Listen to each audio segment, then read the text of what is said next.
Hello everyone. तो कैसे हैं आप सभी लोग। नेविगेट इंस्टीट्यूट के ऑनलाइन प्लेटफॉर्म पर आप सभी का स्वागत है। और यूनिट नंबर 10 जो कि हमारी सिविल इंजीनियरिंग वाली यूनिट है और उसका नेक्स्ट जो हमारा चैप्टर है या यूं कहूं कि सब्जेक्ट है वो हमारा है एनवायरमेंटल इंजीनियरिंग। ठीक है, तो आज स्टार्ट कर रहे हैं हम एनवायरमेंटल इंजीनियरिंग का जो हमारा टॉपिक है इसको। ठीक है, चलो इसमें अगर हम सिलेबस की बात करें तो कंप्लीट ये सब्जेक्ट हमारे सिलेबस के अंदर नहीं है। हमें इस सब्जेक्ट के अंदर पढ़ना है कि जो हमारा वाटर होता है, अब दो टाइप का आपका एक वाटर होता है। जनरली एक डोमेस्टिक वाटर आप समझते हो, ठीक है, या फिर आप बोल सकते हो ड्रिंकिंग वाटर आपका होता है।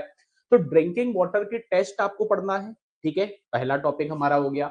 दूसरा टॉपिक हमारा हो गया वेस्ट वाटर, मतलब हम जब वाटर को यूज कर लेते हैं और यूज करने के बाद जो हमारा वाटर आता है वो हमारा वेस्ट वाटर होता है।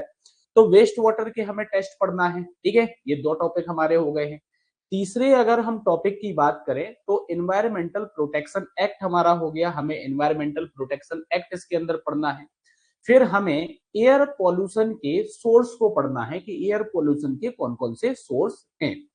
इसके बाद नेक्स्ट जो हमारा टॉपिक यहाँ पे रहेगा वो हमारा रहेगा एनकैप। एनकैप का मतलब क्या है? National clean air program. ये हमें डिस्कस करना है।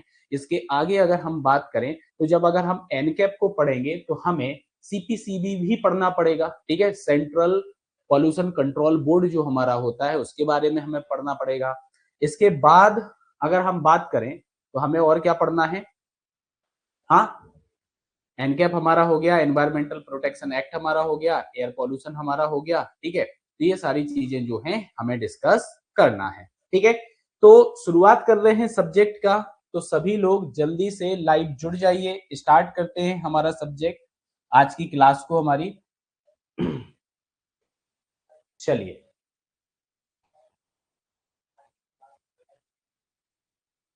ठीक है। और जो हम टॉपिक स्टार्ट करने जा रहे हैं, टॉपिक हमारा है वाटर क्वालिटी टेस्टिंग। ठीक है, हम किसकी बात कर रहे हैं? हम वाटर क्वालिटी टेस्टिंग की बात कर रहे हैं। और जो वाटर क्वालिटी टेस्टिंग अपन यहाँ पे डिस्कस करेंगे, ठीक है, इसके अंदर भी अगर मैं आपसे बात करूं तो हम डोमेस्टिक वाटर की यहाँ पे बात करेंगे। इसकी बात करेंगे, डोमेस्टिक वाटर की बात करेंगे।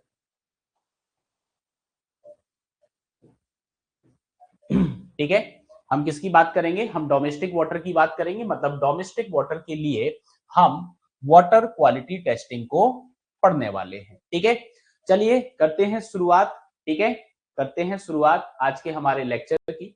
अब देखो, अगर हमें टेस्टिंग को डिस्कस करना है, हमें क्या करना है? हमें टेस्टिंग को डिस्कस करना है कि हमारा जो डोमेस्टिक वाटर होता है उस पर हम कौन कौन सी टेस्ट करने वाले हैं। तो उसके पहले हमें पढ़ना पड़ेगा कि हमारे डोमेस्टिक वाटर के अंदर कौन कौन सी इम्प्योरिटी प्रेजेंट है, क्योंकि जो इम्प्योरिटी प्रेजेंट होगी उसके बेसिस पर ही हम क्या कर पाएंगे? हम टेस्टिंग कर पाएंगे। ठीक है, जैसे सपोज आप मान लो कि हमें कोई सी बीमारी है। ठीक है, बीमारी होती है तो हम बीमारी जो होती है उसके लिए हम क्या कराते हैं? हम अपना टेस्ट कराते हैं। टेस्ट से हमें पता चल पाता है कि हमें कौन सी बीमारी है, उसके हिसाब से हमें जो है ट्रीटमेंट प्रोवाइड करना होता है। ठीक है, तो सिंपल सी बात यहाँ पे समझिएगा कि सबसे पहले हमें यहाँ पे क्या डिस्कस करना पड़ेगा?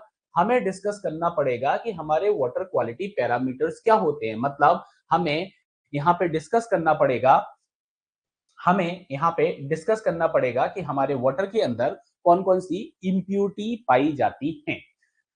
क्लियर? यहां तक की बात क्लियर? जनरल डिस्कशन अपन ने किया है। अब आप समझिएगा यहाँ पे कि जो वाटर क्वालिटी पैरामीटर होते हैं, वाटर क्वालिटी पैरामीटर हम बोले या फिर हम इम्प्यूरिटीज की बात करें, वो हमारा सेम ही यहाँ पे आ जाता है। ठीक है, तो वाटर क्वालिटी पैरामीटर जो हम आपके डोमेस्टिक वाटर या ड्रिंकिंग वाटर के अंदर देखते हैं, तो ड्रिंकिंग वाटर के क्वालिटी पैरामीटर्स हम किस बेसिस पर चेक करते हैं?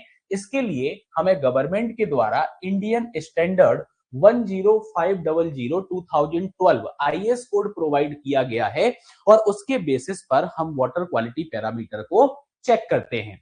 तो एग्जाम के अंदर आपको ये आईएस कोड का नाम पूछा जा सकता है कि वाटर क्वालिटी पैरामीटर किस आईएस कोड के बेसिस पर आप चेक करते हो। ठीक है, अब अगर आगे हम बात करें तो इंडिया के अंदर जो आपके ट्रीटमेंट प्लांट्स होते हैं, क्या होते हैं? जो आपके ट्रीटमेंट प्लांट्स होते हैं इंडिया के अंदर, तो इंडिया के अंदर जो ट्रीटमेंट प्लांट है वो किसको फॉलो करते हैं, वो फॉलो करते हैं, वो किसको फॉलो करते हैं, तो वो फॉलो करते हैं आपका CPHEEO। इसका मतलब क्या होता है? हाँ, पहले नाम सुना है क्या आपने? नहीं सुना है, तो आप इसका फुल फॉर्म याद रखिएगा, क्योंकि अभी रिसेंटली जो एमपीपीएससी के पेपर्स हुए हैं उसके अंदर आपसे बहुत सारी चीजों के डायरेक्टली फुल फॉर्म पूछ लिए गए हैं। ठीक है, तो आप याद रखिएगा, that is the central public health environmental engineering organisation. ठीक है, ये आपका क्या होता है? CPHEEO जो आपका होता है, ये आपका क्या होता है? Central public health and environmental engineering organisation होता है। तो इंडिया में जो भी वाटर ट्रीटमेंट प्लांट आपके बनते हैं वो आपके क्या करते हैं? CPHEEO की गाइडलाइन को फॉलो करते हैं, और साथ ही साथ इंडियन स्टैंडर्ड जो आपका क्वालिटी पैरामीटर के लिए इंडियन स्टैंडर्ड दिया गया है IS 10500/2012, तो इसको फॉलो किया जाता है। ठीक है, क्या किया जाता है? इसको फॉलो किया जाता है। ठीक है, तो ये बेसिक इंट्रो आपका यहाँ पे आपको याद रखना है। ठीक है, अब इसके बाद अगर हम बात करें तो इसके बाद आपको याद यहाँ पे क्या रखना है कि जो CPHEEO आपका है, ठीक है, इसके द्वारा क्या किया गया? इन 1999 इन्होंने वाटर ट्रीटमेंट के लिए मैनुअल्स अपना प्रोवाइड किया था। क्या किया था? मैनुअल्स अपना प्रोवाइड किया था 1999 के अंदर। ठीक है, 2016 के अंदर अगर हम बात करें तो जो हमारा वेस्ट मैनेजमेंट रूल है, ठीक है, आपको पता है इंदौर के अंदर जो आपका वेस्ट सॉलिड वेस्ट मैनेजमेंट आपका सिस्टम है उसके बेसिस पर नंबर 1 आ चुका है आपका इंदौर सॉलिड वेस्ट मैनेजमेंट। तो ये वेस्ट मैनेजमेंट रूल जो आपके हैं ये 2016 में आए, जो कि किसके द्वारा दिए गए? CPHEEO के द्वारा दिए गए। ठीक है, 2019 के अंदर अगर हम बात करें तो इन्होंने स्ट्रॉम वाटर, जो रेन वाटर आपका होता है, एक्सेस वाटर जो आपका होता है स्ट्रॉम लाइन के थ्रू आपका जाता है, तो उसका मैनुअल दिया, साथ ही साथ ड्रेनेज सिस्टम का भी मैनुअल्स प्रोवाइड कराया गया। ठीक है, तो ये आपको ईयर याद रखना है क्योंकि ये हमारे सिलेबस के अंदर है। ऐसा मत सोचना कि सिलेबस में नहीं है, सिलेबस में सिर्फ टेस्ट ऑन वाटर आपका लिखा है या टेस्ट ऑन वेस्ट वाटर लिखा है, तो ये एक छोटी सी लाइन है, बट अगर हम इसका सिलेबस देखें तो सिलेबस बहुत बड़ा है और हमें ये सारी चीजों को क्या करना है? कंप्लीट यहाँ पर करना है। तो ये बेसिक इंट्रोडक्शन वाला पार्ट था जिसके अंदर मैंने आपको यहाँ पे ये समझा दिया है कि हम जो क्वालिटी पैरामीटर्स पढ़ने वाले हैं या इम्प्यूटीज को हम पढ़ने वाले हैं वो हम किस बेसिस पे पढ़ने वाले हैं। तो एक तो हम CPHEEO की गाइडलाइन को फॉलो करेंगे और दूसरा हम फॉलो करेंगे 10500 IS कोड को। उसके बेसिस पर हम वाटर क्वालिटी पैरामीटर्स की बात करेंगे। ठीक है, अब वाटर क्वालिटी पैरामीटर्स जो आपके होते हैं, क्या होते हैं? जो आपके वाटर क्वालिटी पैरामीटर्स होते हैं, तो वाटर क्वालिटी पैरामीटर्स आपके डिपेंड करते हैं किस पर? वाटर की इम्प्यूटीज पर। किस पर डिपेंड करते हैं? ये आपके डिपेंड करेंगे वाटर की इम्प्यूटीज पर। ठीक है, और वाटर के अंदर जो इम्प्यूटीज आपकी पाई जाती हैं वो 3 प्रकार से पाई जाती हैं। ठीक है, फिजिकल फॉर्म में आपका हो सकता है, मतलब फिजिकल इम्प्यूटीज आपकी हो गई, केमिकल इम्प्यूटीज आपकी हो गई, और आपकी क्या हो गई है? आपकी बायोलॉजिकल इम्प्यूटीज हो गई है। क्या हो गई? आपकी बायोलॉजिकल इम्प्यूटीज हो गई। ठीक है, और इसी इम्प्यूटीज के बेसिस पर हम टेस्ट को परफॉर्म करेंगे। On the basis of these impurities हम क्या करने वाले हैं? टेस्ट को हम परफॉर्म करेंगे। ठीक है, अब टेस्ट को अगर हमें परफॉर्म करना है, क्या करना है? टेस्ट को अगर हमें परफॉर्म करना है तो पहले हमें क्या पढ़ना पड़ेगा? इम्प्यूटीज यहां पर पढ़नी पड़ेगी। ठीक है, आई बात समझ में? तो हम वाटर की जो क्वालिटी पैरामीटर्स हैं या वाटर की जो क्वालिटी है, हम इसको किस बेसिस पर किस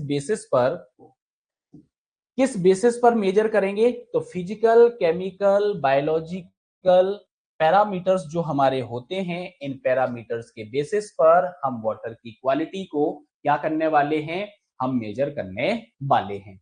आइए देखते हैं, सबसे पहले हम फिजिकल पैरामीटर्स की यहाँ पे बात करेंगे। तो फिजिकल पैरामीटर्स में अगर हम बात करें तो फिजिकल पैरामीटर्स के अंदर क्या क्या चीजों को इंक्लूड किया जाता है? फिजिकल पैरामीटर्स के अंदर आपका सस्पेंडेड सॉलिड आ जाता है, आपका टर्बिडिटी आ जाता है, आपका कलर आ जाता है, और टेस्ट एंड ऑर्डर आ जाता है, एंड टेम्परेचर आ जाता है। ठीक है, तो आप यहाँ पे देखिएगा ये सारी चीजें जो आपकी हैं ये हमें टेस्ट करना है किसके अंदर? ये हमें टेस्ट करना है फिजिकल क्वालिटी पैरामीटर के अंदर। ठीक है, हम सस्पेंडेड सॉलिड के बारे में पढ़ेंगे। ठीक है, डिटेल में अपन इन सारी चीजों को डिस्कस करेंगे।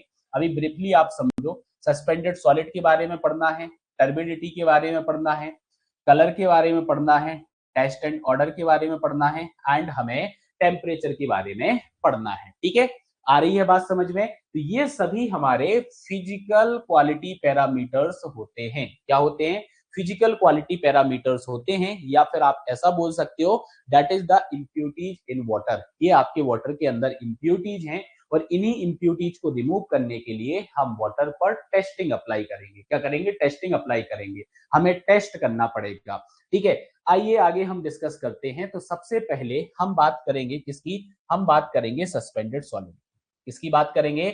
हम बात करेंगे सस्पेंडेड सॉलिड की। और सस्पेंडेड सॉलिड में आप यहाँ पे समझिएगा, सबसे पहले जो हमारा वाटर होता है, इस वाटर के अंदर डिफरेंट डिफरेंट टाइप के सॉलिड्स आपके प्रेजेंट होंगे। तो मैं इनको नाम दे देता हूं कि ये हमारे टोटल सॉलिड हैं। क्या है? हमारे टोटल सॉलिड हैं। अब टोटल सॉलिड के अगर हम फॉर्म की बात करें, तो पहला फॉर्म इसका आ जाएगा आपका सस्पेंडेड सॉलिड। सस्पेंडेड सॉलिड का मतलब होता है ऐसे सॉलिड या ऐसे पार्टिकल्स जो वाटर के अंदर सस्पेंशन स्टेट में है। सस्पेंशन स्टेट का मतलब क्या? मतलब ना तो फ्लोट हो रहे हैं, ना वो आपका है सेटल डाउन हो रहे हैं, एक सस्पेंडेड स्टेट के अंदर वो जो है प्रेजेंट है।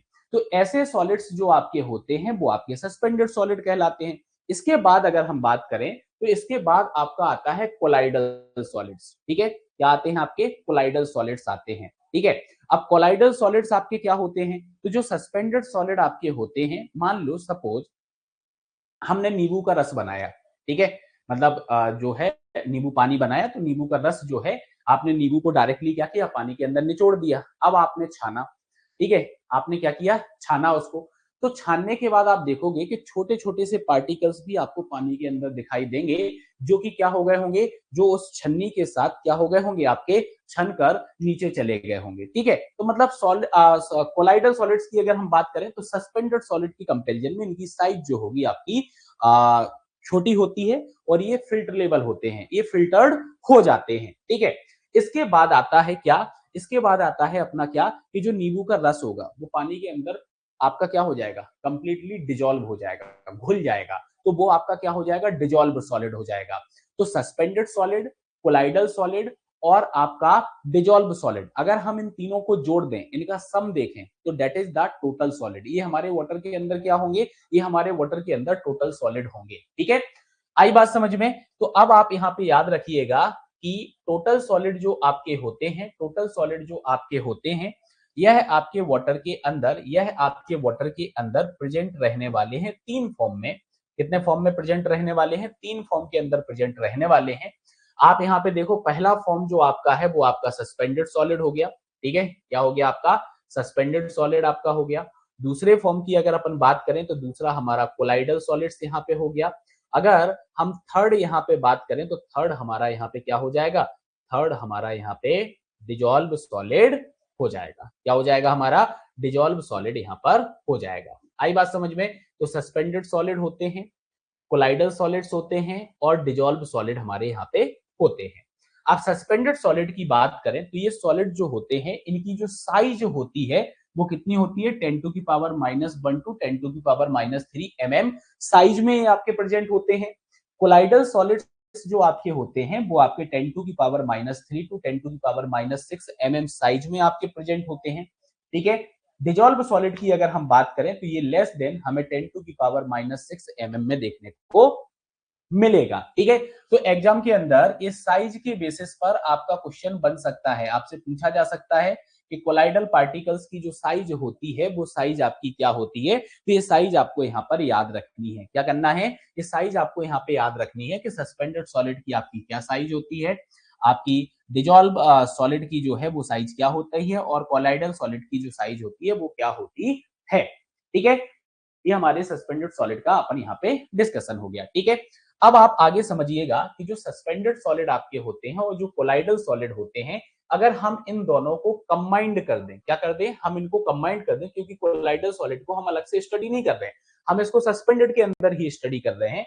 तो suspended solid plus colloidal solids जो हमारे होते हैं, वो हमारे क्या कहलाते हैं, वो हमारे डिस्पर्स्ड सॉलिड कहलाते हैं। क्या कहलाते हैं, वो हमारे डिस्पर्स्ड सॉलिड कहलाते हैं। ठीक है, क्या कहलाते हैं, वो हमारे डिस्पर्स्ड सॉलिड कहलाते हैं। तो ये टर्म आपको यहाँ पे याद रखनी है कि suspended solid plus colloidal solid, इन दोनों को हम कंबाइंडली अगर पढ़ें तो हम इसको डिस्पर्स्ड सॉलिड बोलेंगे। क्या बोलेंगे, हम इसको डिस्पर्स्ड सॉलिड बोलेंगे। ठीक है, इतनी बात क्लियर। ठीक है, चलिए बढ़ते हैं आगे, और आगे हम बात करें तो सस्पेंडेड सॉलिड हमारा आ जाता है।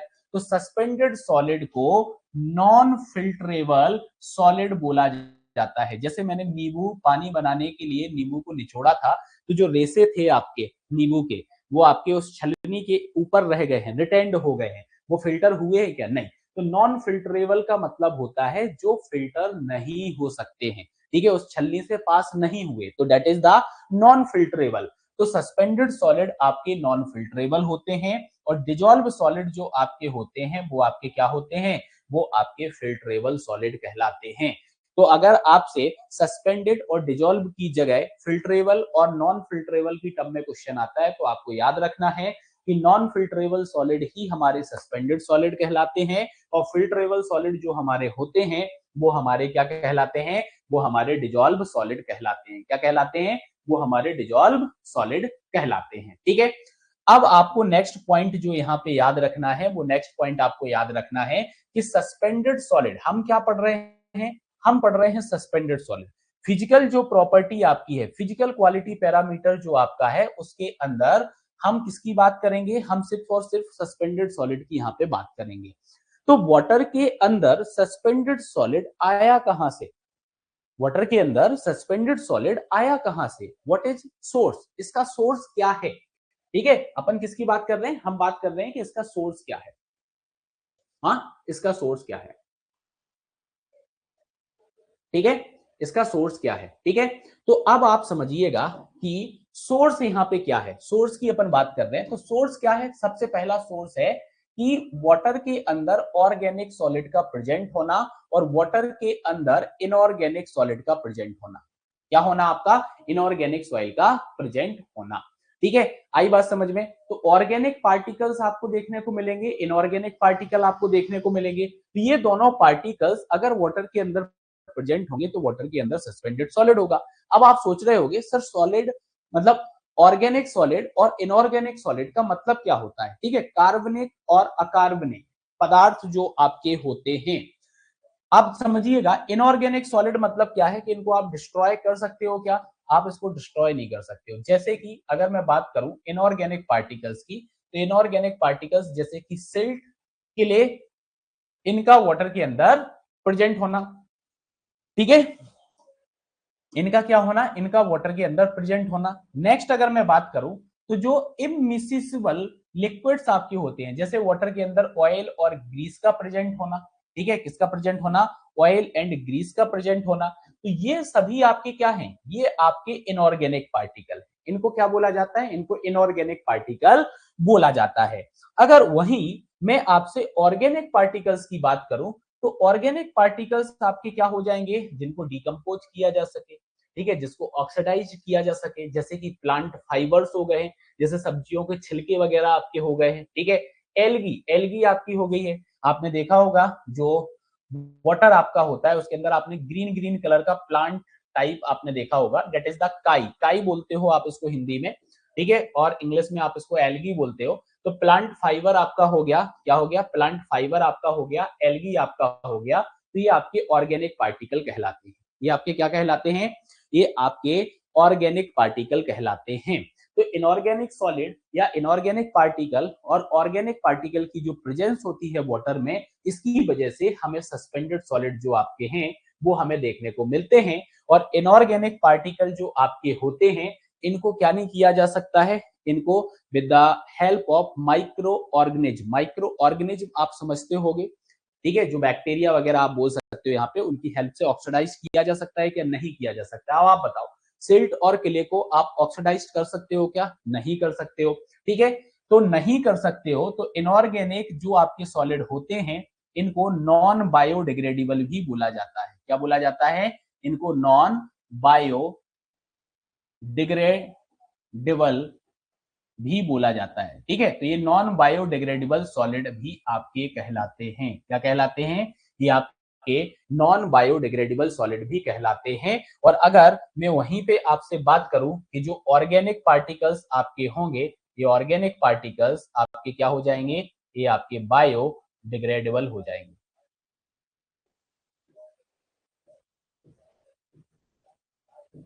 ये आपके क्या हो जाएंगे?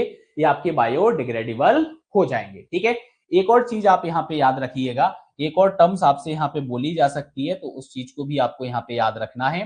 क्या टर्म्स आपसे बोली जा सकती है? कि जो ऑर्गेनिक सॉलिड आपके होते हैं, इनको इनको वोलेटाइल, सॉरी, इनको इनको क्या बोला जाता है? इनको वोलेटाइल सॉलिड भी बोला जाता है। इनको क्या बोला जाता है? वोलेटाइल सॉलिड बोला जाता है। इनऑर्गेनिक सॉलिड जो आपका होता है, इनको फिक्स सॉलिड भी बोला जाता है। इनको क्या बोला जाता है? फिक्स सॉलिड भी आपको बोला जाता है। ठीक है, अब एक और चीज आप समझिएगा, वाटर हमारी अर्थ सरफेस पे कैसा है? एक तो सरफेस वाटर है और एक हमारा क्या है? ग्राउंड वाटर है। तो सस्पेंडेड सॉलिड जो आपके वाटर के अंदर प्रेजेंट होंगे, तो वो ग्राउंड वाटर में प्रेजेंट होंगे कि वो सरफेस वाटर में प्रेजेंट होंगे? तो याद रखिएगा सस्पेंडेड सॉलिड की जो प्रॉब्लम है ना, वो सरफेस वाटर के अंदर आपकी प्रॉब्लम होती है, ना कि ग्राउंड वाटर के अंदर। ठीक है, तो सस्पेंडेड सॉलिड बेसिकली आपको कहां पे देखने को मिलेंगे?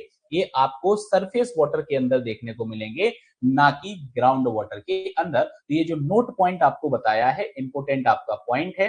ठीक है, ये आपको याद रखना है यहाँ पे कि प्रॉब्लम जो आपकी यहाँ पे आती है सस्पेंडेड सॉलिड की, वो सिर्फ सरफेस वाटर के अंदर आपको ज्यादा आती है। किसके अंदर आती है? सरफेस वाटर के अंदर आपको ज्यादा आती है। ठीक है, अब अगला यहाँ पे जो क्वेश्चन बनता है, वो क्वेश्चन आपका बनता है किससे? कि अगर मान लो वाटर के अंदर सस्पेंडेड सॉलिड अगर आपकी प्रेजेंट है, तो इससे प्रॉब्लम क्या है? मतलब कि ऑब्जेक्शन, ऑब्जेक्शंस क्या होगा? अगर सस्पेंडेड सॉलिड प्रेजेंट है तो रहने दो। ठीक है, रहने दो। यहाँ पे ऑब्जेक्शन की बात की जा रही है। ठीक है, ऐसा होता है क्या कि अगर प्रेजेंट है तो रहने दो? नहीं है ना। आप देख रहे हो रिसेंटली केसेस, आप देख ही रहे हो, कंटामिनेटेड वाटर पीने की वजह से बहुत सारे लोग जो हैं क्या हो रहे हैं? बीमार हो रहे हैं, बहुत सारे लोगों की डेथ हो रही है। ठीक है, तो अपन यहाँ पे ऑब्जेक्शंस की बात करते हैं, इसलिए वाटर को ट्रीट करना बहुत ज्यादा जरूरी है। ठीक है, तो ऑब्जेक्शंस की अगर हम बात करें, सबसे पहले अगर मान लो कि हमारे पूरे वाटर के अंदर क्ले पार्टिकल्स हैं या सिल्ट पार्टिकल्स हैं, तो वो पानी जो होगा वो दिखने में हमें कैसा होगा? कैसा दिखाई देगा?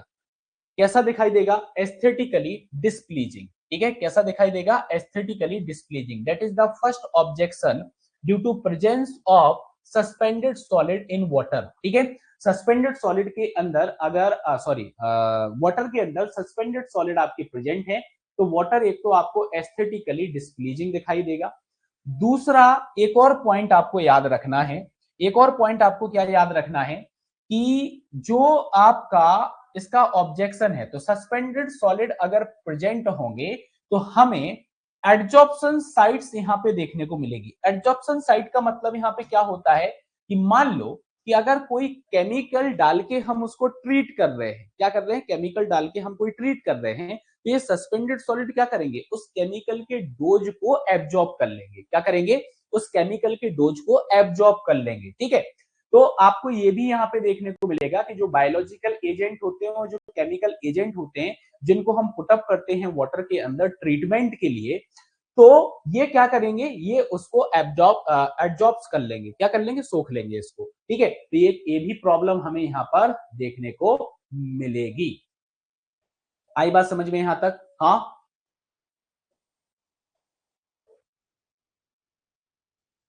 ठीक है, आई बात समझ में। अब सस्पेंडेड सॉलिड जो आपके हैं, वो ऑर्गेनिक फॉर्म में भी तो प्रेजेंट है आपके वाटर के अंदर। तो ऑर्गेनिक फॉर्म में अगर प्रेजेंट होंगे, तो ऑर्गेनिक फॉर्म के अंदर ये बायोलॉजिकली एक्टिव होंगे। क्या होंगे? बायोलॉजिकली एक्टिव होंगे, मतलब इनका जो डिकम्पोजिशन है, वो डिकम्पोजिशन आपका चल रहा होगा, तो ये आपके क्या होंगे? ये आपके बायोलॉजिकली एक्टिव होंगे। अब बायोलॉजिकली अगर ये एक्टिव होंगे, क्या होंगे? अगर यह बायोलॉजिकली एक्टिव होंगे, तो ये क्या करेंगे? हाँ, ये क्या करेंगे? डिसीजेस कॉजिंग ऑर्गेनिज्म जो आपके हैं, एज वेल एज आपको ऑर्गेनिज्म ऐसे देखने को मिलेंगे जो कि एल्गी स्ट्रेन को प्रोड्यूस करेंगे। क्या करेंगे? जो कि एल्गी स्ट्रेन को प्रोड्यूस करेंगे। तो ये आपके ऑब्जेक्शंस रहेंगे सस्पेंडेड सॉलिड के, किसके? सस्पेंडेड सॉलिड के आपके ऑब्जेक्शंस रहने वाले हैं। अब यहाँ पे बात आती है कि इनका जो मेजरमेंट होता है वो मेजरमेंट हम किस बेसिस पे करेंगे, कैसे करेंगे? सस्पेंडेड सॉलिड का मेजरमेंट, ठीक है। मेजरमेंट के बाद ही हमें क्या करना पड़ेगा? हमें ट्रीटमेंट यहाँ पर देना पड़ेगा। क्या करना पड़ेगा? ट्रीटमेंट हमें देना पड़ेगा। तो सबसे पहले अगर मैं मेजरमेंट की यहाँ पे बात करूं तो इसका मेजरमेंट मैं यहाँ पे कर सकता हूं कैसे? सबसे पहले मैं मेजरमेंट के लिए यहाँ पे ग्रेविमेट्रिक मेथड जो हमारी होती है उसको हम यहाँ पे अप्लाई कर सकते हैं, और हम अप्लाई कर सकते हैं वॉल्यूमेट्रिक मेथड को। ग्रेविमेट्रिक जो आपकी मेथड होती है, ग्रेविमेट्रिक मेथड का मतलब होता है कि हम यहाँ पे सैंपल का वेट करने वाले हैं। क्या करने वाले हैं? वेट करने वाले हैं। तो with the help of weight, मतलब वेट आप यहाँ पे करोगे और उसके बेसिस पर आप यहाँ पे क्या करोगे? उसके बेसिस पर आप सैंपल को मेजर करने वाले हो, कितना सस्पेंडेड सॉलिड यहाँ पर प्रेजेंट है। दूसरा होता है आपका वॉल्यूमेट्रिक। तो वॉल्यूमेट्रिक के अंदर अगर हम बात करें तो वॉल्यूमेट्रिक के अंदर हम परफॉर्म करते हैं किसको? हम परफॉर्म करते हैं टाइट्रेशन को। किसको परफॉर्म करेंगे? टाइट्रेशन को हम यहाँ पे परफॉर्म करेंगे कि सस्पेंडेड सॉलिड जो आपका है वो कितना प्रेजेंट है आपका वाटर के अंदर, ठीक है। अब अगर हम बात करें आगे डिस्कशन की, तो मोस्ट ऑफ द मेथड्स जो आपकी होती हैं वो आपकी ग्रेविमेट्रिक मेथड्स होती हैं। क्या होती हैं आपकी? मोस्ट ऑफ द मेथड्स जो आपकी होती हैं वो आपकी ग्रेविमेट्रिक मेथड होती हैं। ग्रेविमेट्रिक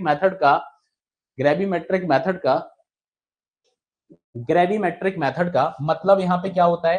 तो ग्रेविमेट्रिक मेथड का मतलब यहाँ पे क्या होता है तो आपको मैं ऑलरेडी बता चुका हूं कि ग्रेविमेट्रिक के अंदर हमें क्या करना है? हमें क्या करना है? ग्रेविमेट्रिक मेथड के अंदर हमें क्या करना है? बैगिंग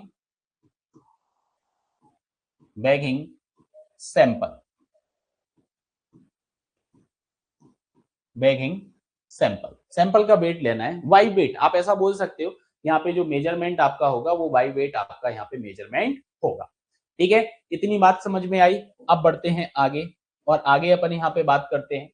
तो आगे आप समझिएगा कि जो टोटल सॉलिड्स आपके होते हैं, क्या होते हैं? जो टोटल सॉलिड्स आपके होते हैं। अब टोटल सॉलिड अगर मैंने यहाँ पे शब्द यूज किया है तो सस्पेंडेड सॉलिड और डिजॉल्व सॉलिड आपके यहाँ पे दोनों ही कैलकुलेट हो जाएंगे।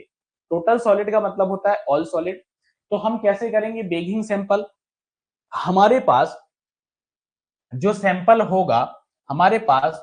होगा उसमें से हम क्या करेंगे? वाटर को एवेपोरेट कर देंगे। अगर हमें इसको क्या करना है? कैलकुलेट करना है, तो हमें यहाँ पे क्या करना पड़ेगा? सैंपल को एवेपोरेट करना पड़ेगा। सैंपल के अंदर क्या करना पड़ेगा? एवेपोरेशन हमें करना पड़ेगा, मतलब उसको हीट हम प्रोवाइड करेंगे कैलकुलेशंस के लिए। अगर हमें ऑल सॉलिड्स की यहाँ पे कैलकुलेशन करना है तो हम यहाँ पे क्या करेंगे? एवेपोरेट करेंगे सैंपल को। अब सैंपल को एवेपोरेट करने के बाद हमारे पास क्या बचेगा? सैंपल को एवेपोरेट करने के बाद हमारे पास बचेगा रेसिड्यू। हमारे पास क्या बचेगा? हमारे पास बचेगा रेसिड्यू। तो जो रेसिड्यू हमारे पास बचेगा उस रेसिड्यू को हम मेजर कर लेंगे। उस रेसिड्यू को हम क्या कर लेंगे? मेजर कर लेंगे, ठीक है। दूसरी चीज आपको जो याद रखनी है एग्जाम पॉइंट ऑफ व्यू से, वो आपको याद रखना है कि यहाँ पे जो आपका हीटिंग टेम्परेचर होगा वो हीटिंग टेम्परेचर आपका 104 डिग्री सेल्सियस होगा। कितना होगा आपका? 104 डिग्री सेल्सियस आपका हीटिंग टेम्परेचर यहाँ पर होगा। तो अब आपके मन में क्वेश्चन आ रहा होगा कि सर ये जो पॉइंट हमने यहाँ पे डिस्कस किया है, इस पॉइंट में तो हमने टोटल सॉलिड को फाइंड आउट किया है। हमने क्या किया है? हमने यहाँ पे टोटल सॉलिड को फाइंड आउट किया है, लेकिन हम फाइंड आउट करना चाहते हैं सस्पेंडेड सॉलिड को। तो सस्पेंडेड सॉलिड को हम यहाँ पे कैसे करेंगे?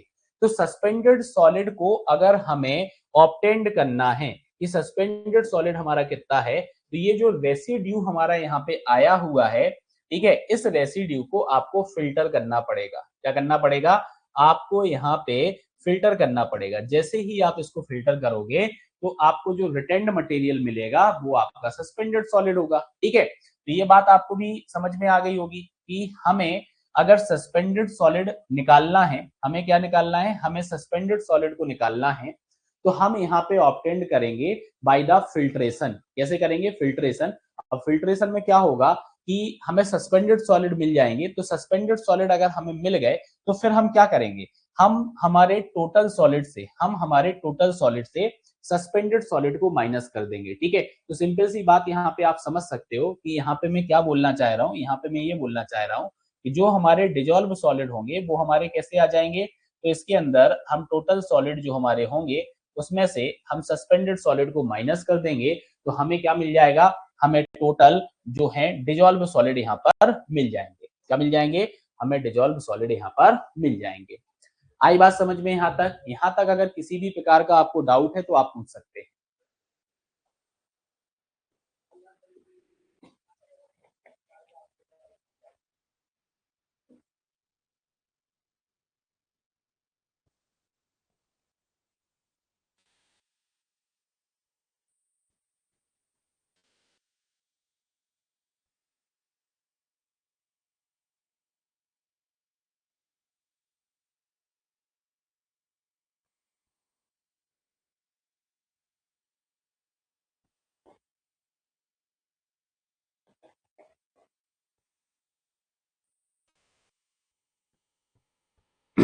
चलो आगे बढ़ते हैं। अब जैसे एक चीज समझिएगा, मैंने यहाँ पे बोल दिया आपको फिल्ट्रेशन हमें करना है। ठीक है, तो आप एक चीज समझिएगा, फिल्ट्रेशन जो है एग्जैक्टली डिवाइड नहीं कर पाता है सस्पेंडेड सॉलिड और डिजॉल्व सॉलिड को। क्यों? क्योंकि सस्पेंडेड और डिजॉल्व के बीच में भी एक टाइप का और सॉलिड आपका प्रेजेंट होता है। वो कौन सा होता है आपका? Colloidal solid. इसलिए हम क्या बोलते हैं कि फिल्ट्रेशन जो आपका है, क्या जो आपका है, फिल्ट्रेशन जो आपका है, फिल्ट्रेशन जो आपका है यह क्या नहीं कर पा रहा है, ये रियल टर्म नहीं है। ये आपकी क्या नहीं है, ये आपकी रियल टर्म नहीं है जो कि एग्जैक्टली डिवाइड करे, जो कि क्या करे, एग्जैक्टली डिवाइड करे सॉलिड को, कि वो सस्पेंडेड है और डिजॉल्व फ्रैक्शन में है। क्यों? क्योंकि इनके बीच में कोलाइडल पार्टिकल्स होते हैं जो कि आपके पास हो जाते हैं फिल्टर से, जो कि आपके फिल्टर से क्या हो जाते हैं, पास हो जाते हैं, और हम इन कोलाइडल पार्टिकल्स को along the dissolve fraction measure कर लेते हैं। इसलिए क्लासिफिकेशन जो आपका यहां पर होता है वो हम फिल्ट्रेबल सॉलिड के बेसिस पे कर पाते हैं। ठीक है, हम क्या कर पाते हैं, फिल्ट्रेबल सॉलिड के बेसिस पे कर पाते हैं। तो इसी फिल्ट्रेशन के करस्पॉन्डिंग क्या बोला गया, यहां पे ही बोला गया कि जो आपके सस्पेंडेड सॉलिड होंगे, जो आपके क्या होंगे, जो आपके सस्पेंडेड सॉलिड होंगे, वो सस्पेंडेड सॉलिड आपका क्या होगा, इनको हम बोलेंगे नॉन फिल्ट्रेबल सॉलिड। इनको हम क्या बोलेंगे, इनको हम बोलेंगे, इनको हम बोलेंगे नॉन फिल्ट्रेबल सॉलिड। इनको हम क्या बोलेंगे, इनको हम नॉन फिल्ट्रेबल सॉलिड बोलेंगे। ठीक है, और जो आपके डिजॉल्व सॉलिड होंगे, जो आपके क्या होंगे, जो आपके डिजॉल्व जो आपके डिजॉल्व्ड सॉलिड होंगे, उन डिजॉल्व सॉलिड को क्या बोला जाएगा, फिल्ट्रेबल सॉलिड। इनको क्या बोला जाएगा, इनको बोला जाएगा फिल्ट्रेबल सॉलिड। क्या बोला जाएगा, फिल्ट्रेबल सॉलिड आपका बोला जाएगा। आई बात समझ में? ठीक है, तो ये चीज आपको यहाँ पर याद रखना है कि फिल्ट्रेशन के थ्रू जो हम यहाँ पे डिफरेंशिएशन कर पा रहे हैं, वो डिफरेंशिएशन हम नॉन फिल्ट्रेबल सॉलिड और फिल्ट्रेबल सॉलिड के फॉर्म में कर पा रहे हैं। ठीक है, इतनी बात क्लियर? चलो बढ़िया।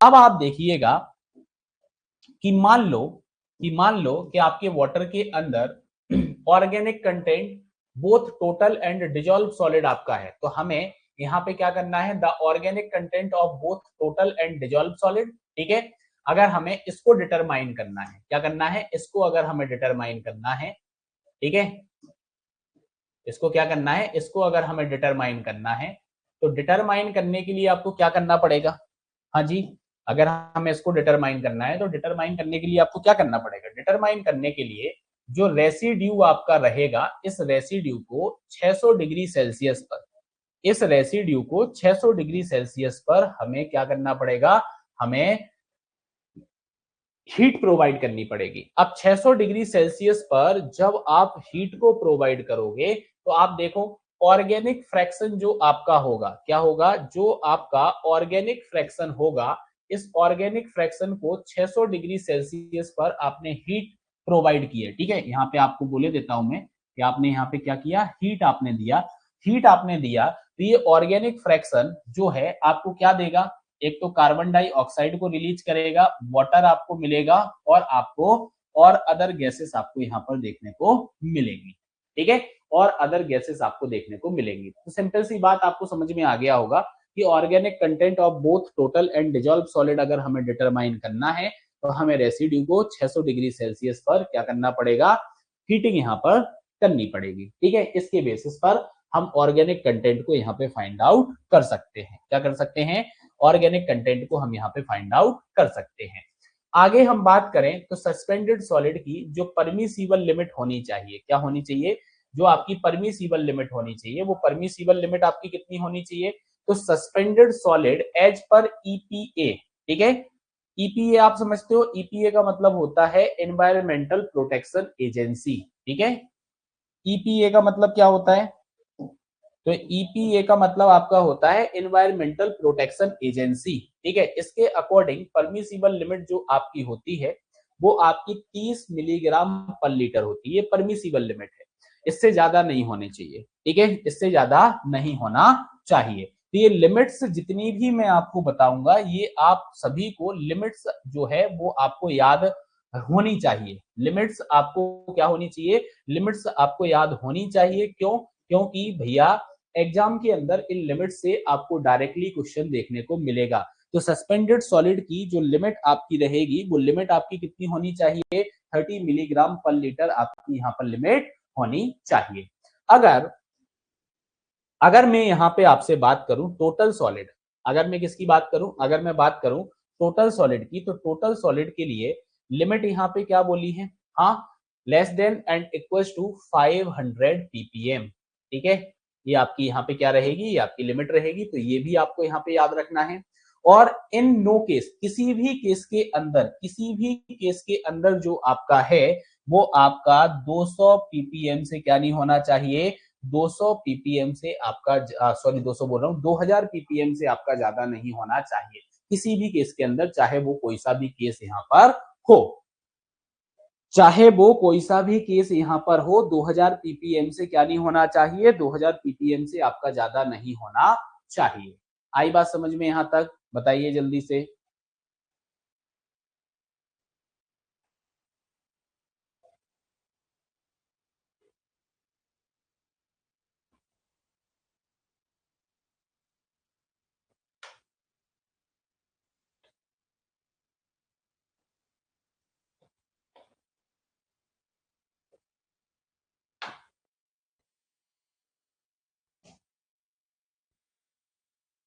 चलो बढ़ते हैं आगे।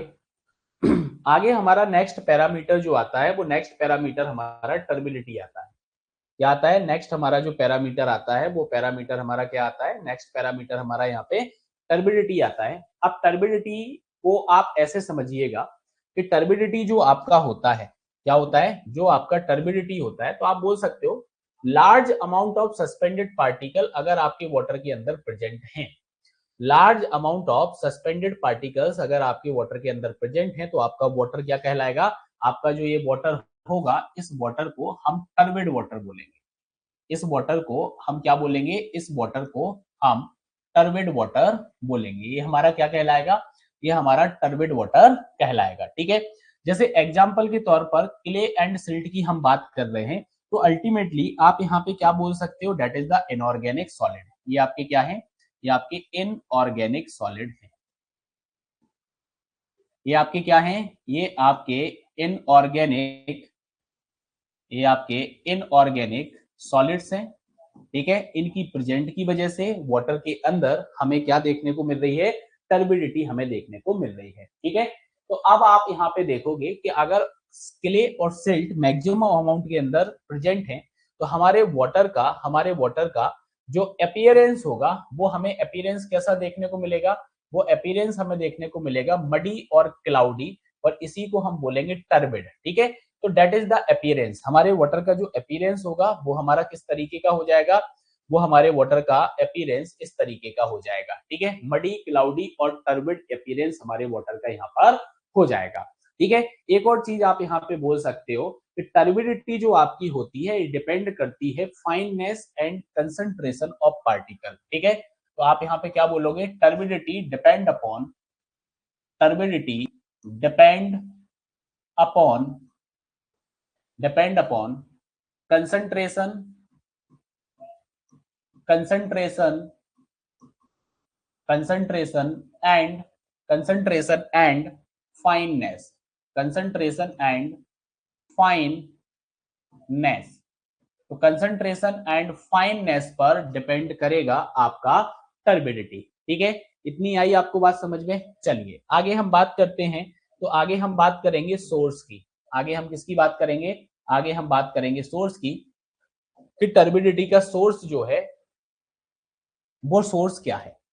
ठीक है, टर्बिडिटी का जो सोर्स है वो सोर्स हमारा क्या है। ठीक है, तो सिंपल सी बात आप समझिएगा कि टर्बिडिटी जो आपकी होती है इसको आप कैसे निकालते हो। जैसे वाटर के अंदर क्ले एंड सिल्ट आपका प्रेजेंट है, वाटर आपको मडी, क्लाउडी और टर्बिड इन अपीयरेंस देखने को मिल रहा है, तो जो लाइट का एक्सटेंट आपका होता है, मतलब हम एक लाइट जो है, हम क्या करेंगे, लाइट जो है, लाइट को हम पास कराएंगे तो हम यहाँ पे एक्सटेंट चेक करेंगे कि भाई जो वाटर आपका है उसमें कितनी डेप्थ तक आपका जो लाइट है, मतलब लाइट का जो एब्जॉर्प्शन है और जो स्कैटरिंग है, उसके बेसिस पर हम टर्बिडिटी को चेकआउट करते हैं। ठीक है, तो यहाँ पे आप क्या बोलोगे, सोर्स के अंदर आप क्या बोलोगे कि turbidity is the measure of extent. यही मैंने अभी आपको बोला था कि हम इसके अंदर क्या करेंगे, हम यहाँ पे एक्सटेंट को मेजर यहाँ पे करेंगे कि जो लाइट आपकी है, जो लाइट आपके द्वारा प्रोवाइड की जा रही है वो एब्जॉर्ब्ड हुई है कि आपकी स्केटर्ड हुई है। क्या हुई है, एब्जॉर्ब्ड हुई है कि स्केटर्ड हुई है, किसके द्वारा, जो आपके सस्पेंडेड मटेरियल वाटर के अंदर प्रेजेंट हैं। ठीक है, जो आपके वाटर के अंदर सस्पेंडेड मटेरियल प्रेजेंट हैं। ठीक है, तो मेजर ऑफ एक्सटेंट, हम यहाँ पे एक्सटेंट को मेजर करने वाले हैं लाइट के, कि लाइट हमारी एब्जॉर्ब हो रही है कि स्केटर्ड हो रही है सस्पेंडेड मटेरियल के अंदर। ठीक है, एक और चीज आपको याद रखना है कि सस्पेंडेड सॉलिड जो आपका होता है, क्या होता है, जो आपका सस्पेंडेड सॉलिड होता है, इसका डायरेक्ट क्वांटिटेटिव मेजरमेंट जो आपका है, सॉरी, सस्पेंडेड सॉलिड का जो डायरेक्ट क्वांटिटेटिव आपका मेजरमेंट है वो हमारे पास अवेलेबल नहीं है कि हम डायरेक्टली यहाँ पे ये मेजर कर लें कि कितना सस्पेंडेड सॉलिड हमारा इसके अंदर प्रेजेंट है। तो डायरेक्ट हमारे पास कोई भी क्वांटिटेटिव मेजरमेंट प्रेजेंट नहीं है, इसलिए हम एक्सटेंट ऑफ लाइट के बेसिस पर चेकआउट करते हैं टर्बिडिटी को, या टर्बिडिटी को फाइंड आउट करते हैं। ठीक है, चलो अब अगर मान लो कि हमारा वाटर जो है, हमारा वाटर टर्बिड है, हमारा वाटर कैसा है, हमारा वाटर टर्बिड है, तो टर्बिड वाटर होने की वजह से क्या क्या ऑब्जेक्शंस आपको यहाँ पे देखने को मिलेंगे। तो ऑब्जेक्शंस की अगर हम बात करें तो सबसे पहला तो एक चीज आपको क्या देखने को मिलेगी कि जो डिसइंफेक्शन आपका होता है, क्या होता है, जो आपका डिसइंफेक्शन होता है, तो डिसइंफेक्शन की जो प्रोसेस आपकी होगी टर्बिड वाटर की वजह से आपको यहाँ पे डिफिकल्टी होने वाली है। क्यों होने वाली है, क्योंकि मैंने अभी आपको बताया था कि सस्पेंडेड सॉलिड अगर लार्ज अमाउंट के अंदर प्रेजेंट होंगे तो ये क्या करेंगे, एडजॉर्प्शन साइट प्रोवाइड करेंगे, मतलब केमिकल जो आप यहाँ पे डालोगे डिसइंफेक्शन के लिए वो आपका एब्जॉर्ब कर लिया जाएगा। ठीक है, क्या कर लिया जाएगा, एब्जॉर्ब कर लिया जाएगा। साथ ही साथ आप यहाँ पे ये भी बोल सकते हो, ये भी बोल सकते हो कि जो सस्पेंडेड सॉलिड आपके होते हैं यह आपका क्या करते हैं, एक सील्ड प्रोवाइड कराते हैं ऑर्गेनिज्म को। क्यों, क्योंकि इन्होंने उस केमिकल के डोज को जो है एब्जॉर्ब कर लिया, तो वो भैया हमारे ऑर्गेनिज्म तक पहुंच ही नहीं पाया। वो जब ऑर्गेनिज्म तक नहीं पहुंच पाएगा तो फिर डिसइंफेक्शन हुआ क्या, नहीं हुआ। ठीक है, एक और पॉइंट आप याद रखिएगा कि जो ये डिसइंफेक्शन आपका होता है, ये आपका क्या होता है, that is minimum treatment, minimum treatment, minimum treatment of water. ये आपके वाटर का कम से कम ट्रीटमेंट है, मिनिमम से मिनिमम ट्रीटमेंट आप इतना तो करिए, मिनिमम ट्रीटमेंट ऑफ वाटर। ठीक है, डॉक्टर के पास आप जाते हो, बीमार हो जाते हो, तो डॉक्टर भी बोलता है कि भैया पानी पी रहे हो तो बॉइल्ड वाटर को आप पीजिए। किसको पीजिए, आप बॉइल्ड वाटर को पीजिए। ठीक है, तो मिनिमम ट्रीटमेंट ऑफ वाटर आपका डिसइंफेक्शन होता है। ठीक है, तो एक तो ये ऑब्जेक्शन आपको यहाँ पे देखने को मिल जाएगा। ठीक है, अब नेक्स्ट आप यहाँ पे क्या बोलोगे कि अगर हम नेचुरल वाटर बॉडी की बात करें, किसकी बात करें, हम बात करें नेचुरल बॉडीज की, तो नेचुरल बॉडीज के अंदर हमें क्या देखने को मिलेगा, जो टर्बिडिटी आपका होता है ये क्या इंटरफेयर करेगा कि जो लाइट का पेनिट्रेशन है, कौन सी लाइट का, सनलाइट का जो पेनिट्रेशन है वो पेनिट्रेशन आपका प्रॉपर नहीं हो पाएगा। इससे आपको क्या देखने को मिलेगा, आपको ये देखने को मिलेगा कि भैया आपके वाटर के अंदर फोटोसिंथेसिस रिएक्शन जो है वो फोटोसिंथेसिस रिएक्शन नहीं हो पाएगी। और आपको पता है कि जो फोटोसिंथेसिस रिएक्शन होती है यह आपके वाटर को ऑक्सीजन देती है। ये आपके वाटर को क्या करती है, ये आपके वाटर को ऑक्सीजन देती है। और जब यही प्रोसेस नहीं हो पाएगी तो आपको ऑर्डर देखने को मिलेगा। क्या देखने को मिलेगा, ऑर्डर आपको देखने को मिलेगा आपके नेचुरल वाटर के अंदर। ठीक है, तो ये हमारी ये भी प्रॉब्लम यहाँ पे हो जाएगी। अब आता है मेजरमेंट, अब आता है हमारा क्या मेजरमेंट, कि हम इसको मेजरमेंट कैसे करने वाले हैं। तो टर्बिडिटी का जो मेजरमेंट हमारा होता है इसको हम मेजर्ड करते हैं फोटोक्रोमेटिकली। ठीक है, ये आपको सभी का याद रखना है, ये आपको सभी के याद रखना है, क्योंकि यही तो हमारे सिलेबस में है कि हम इनका मेजरमेंट कैसे करेंगे, हम इसके ऊपर कौन से टेस्ट को परफॉर्म करेंगे। ठीक है, तो ये जो फोटोक्रोमेटिकली आपका होता है इसके अंदर हम एक्चुअल में करते क्या है, इसके अंदर हम परसेंट ऑफ लाइट जो भी गिवन इंटेंसिटी की है उसको डिटरमाइन करते हैं कि भाई कितना एब्जॉर्प्शन आया है या कितना स्कैटरिंग आपका यहाँ पर आया है, कि लाइट जो आपने यहाँ पे गिवन इंटेंसिटी की जो लाइट है, आपने जो इंटेंसिटी की लाइट यहाँ पे प्रोवाइड की है कि वो आपकी एब्जॉर्ब हुई है कि आपकी स्कैटर्ड हुई है, उसके बेसिस पर हम टर्बिडिटी को क्या करते हैं, हम टर्बिडिटी को मेजर करते हैं। क्या करते हैं, हम टर्बिडिटी को मेजर करते हैं। ठीक है, आई बात समझ में, चलिए बढ़ते हैं आगे। तो अब हम मेजरमेंट की बात यहाँ पे कर ही रहे हैं, किसकी बात कर रहे हैं, हम मेजरमेंट की बात यहाँ पे कर ही रहे हैं। तो आप देखो कैसे करेंगे मेजरमेंट, मेजरमेंट करने के लिए हमारे पास अवेलेबल है एक तो टर्बिडिटी रॉड, हम टर्बिडिटी रॉड से मेजरमेंट कर सकते हैं। हम यहाँ पे जैक्सन टर्बिडिटी मीटर का यूज करेंगे। ठीक है, डिटरमाइन वही करना है, एक्सटेंट ऑफ लाइट। ठीक है, फिर हम बायलिस टर्बिडिटी मीटर का यहाँ पे यूज करेंगे और हम नेफ्लोमीटर का यहाँ पर यूज करेंगे। इसका यूज करेंगे, हम नेफ्लोमीटर का यहाँ पर यूज करेंगे। ठीक है, तो ये हमारे पास टर्बिडिटी को मेजरमेंट करने के लिए अवेलेबल है। अब आप समझिएगा टर्बिडिटी रॉड जो आपका होता है और जैक्सन टर्बिड मीटर जो आपका होता है ये आपका किस पे डिपेंड करता है, ये आपका डिपेंड करता है एडजॉर्प्शन प्रिंसिपल पर। ठीक है, और बाकी ये जो दो आपके हैं ये आपके डिपेंड करते हैं, ये आपके डिपेंड करते हैं स्कैटरिंग प्रिंसिपल पर। किस पर डिपेंड करते हैं, ये आपके डिपेंड करते हैं स्कैटरिंग प्रिंसिपल पर। रहेगा याद। ठीक है, क्योंकि इसी प्रकार के क्वेश्चंस आपको देखने को मिलेंगे, इसी प्रकार के जो क्वेश्चंस हैं आपको देखने को मिलेंगे कि कौन किस प्रिंसिपल पर काम कर रहा है, कौन किस प्रिंसिपल पर काम कर रहा है। ठीक है, अगर कोई डाउट है तो आप पूछ लीजिएगा।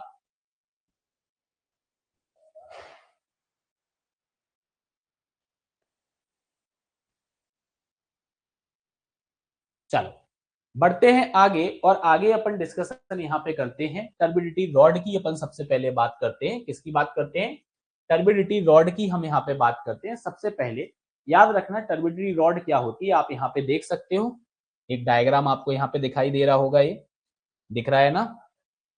ठीक है, ये आपका डायग्राम है, that is the aluminium rod, ये आपकी एल्यूमिनियम रॉड होती है। ठीक है, ऊपर आप यहाँ पे देख पा रहे होगे, ऊपर आप यहाँ पे देख पा रहे होगे एक ग्रेजुएटेड टैप आपका होता है और ये आपका आई मार्क यहाँ पर होता है। ठीक है, अब आप यहाँ पे देख सकते हो दैट इज द निकल रिंग, निकल की रिंग आपकी लगी हुई होती है, ये आपका प्लेटिनम निडल आपका होता है। ये क्या होता है, आपका प्लेटिनम निडल होता है। यहाँ पे भी आप देख सकते हो जो ग्रेजुएटेड टैप है आपको क्लियरली यहाँ पे दिखाई दे जाएगा कि ग्रेजुएटेड टैप आपका कौन सा है। ठीक है, इस तरीके से आपको जो है मार्किंग यहाँ पे देखने को मिलेगी। इसका यूज कैसे करना है, इसका यूज कैसे करना है और किस तरीके से आपको रिजल्ट यहाँ पे प्रोवाइड करेगा, इसकी अपन यहाँ पे बात कर लेते हैं, इसकी अपन यहाँ पर बात कर लेते हैं। तो समझो रॉड जो आपकी होती है इसके अंदर जो ये निडल लगी हुई होती है, ये निडल आपकी किस मटेरियल की बनी हुई है, ये आपको यहाँ पे याद रखना है, that is the platinum needle. ठीक है, ये आपका क्या होता है, प्लेटिनम निडल आपका होता है, प्लेटिनम निडल आपका होता है, इसको यूज किया जाता है मेजरमेंट के लिए।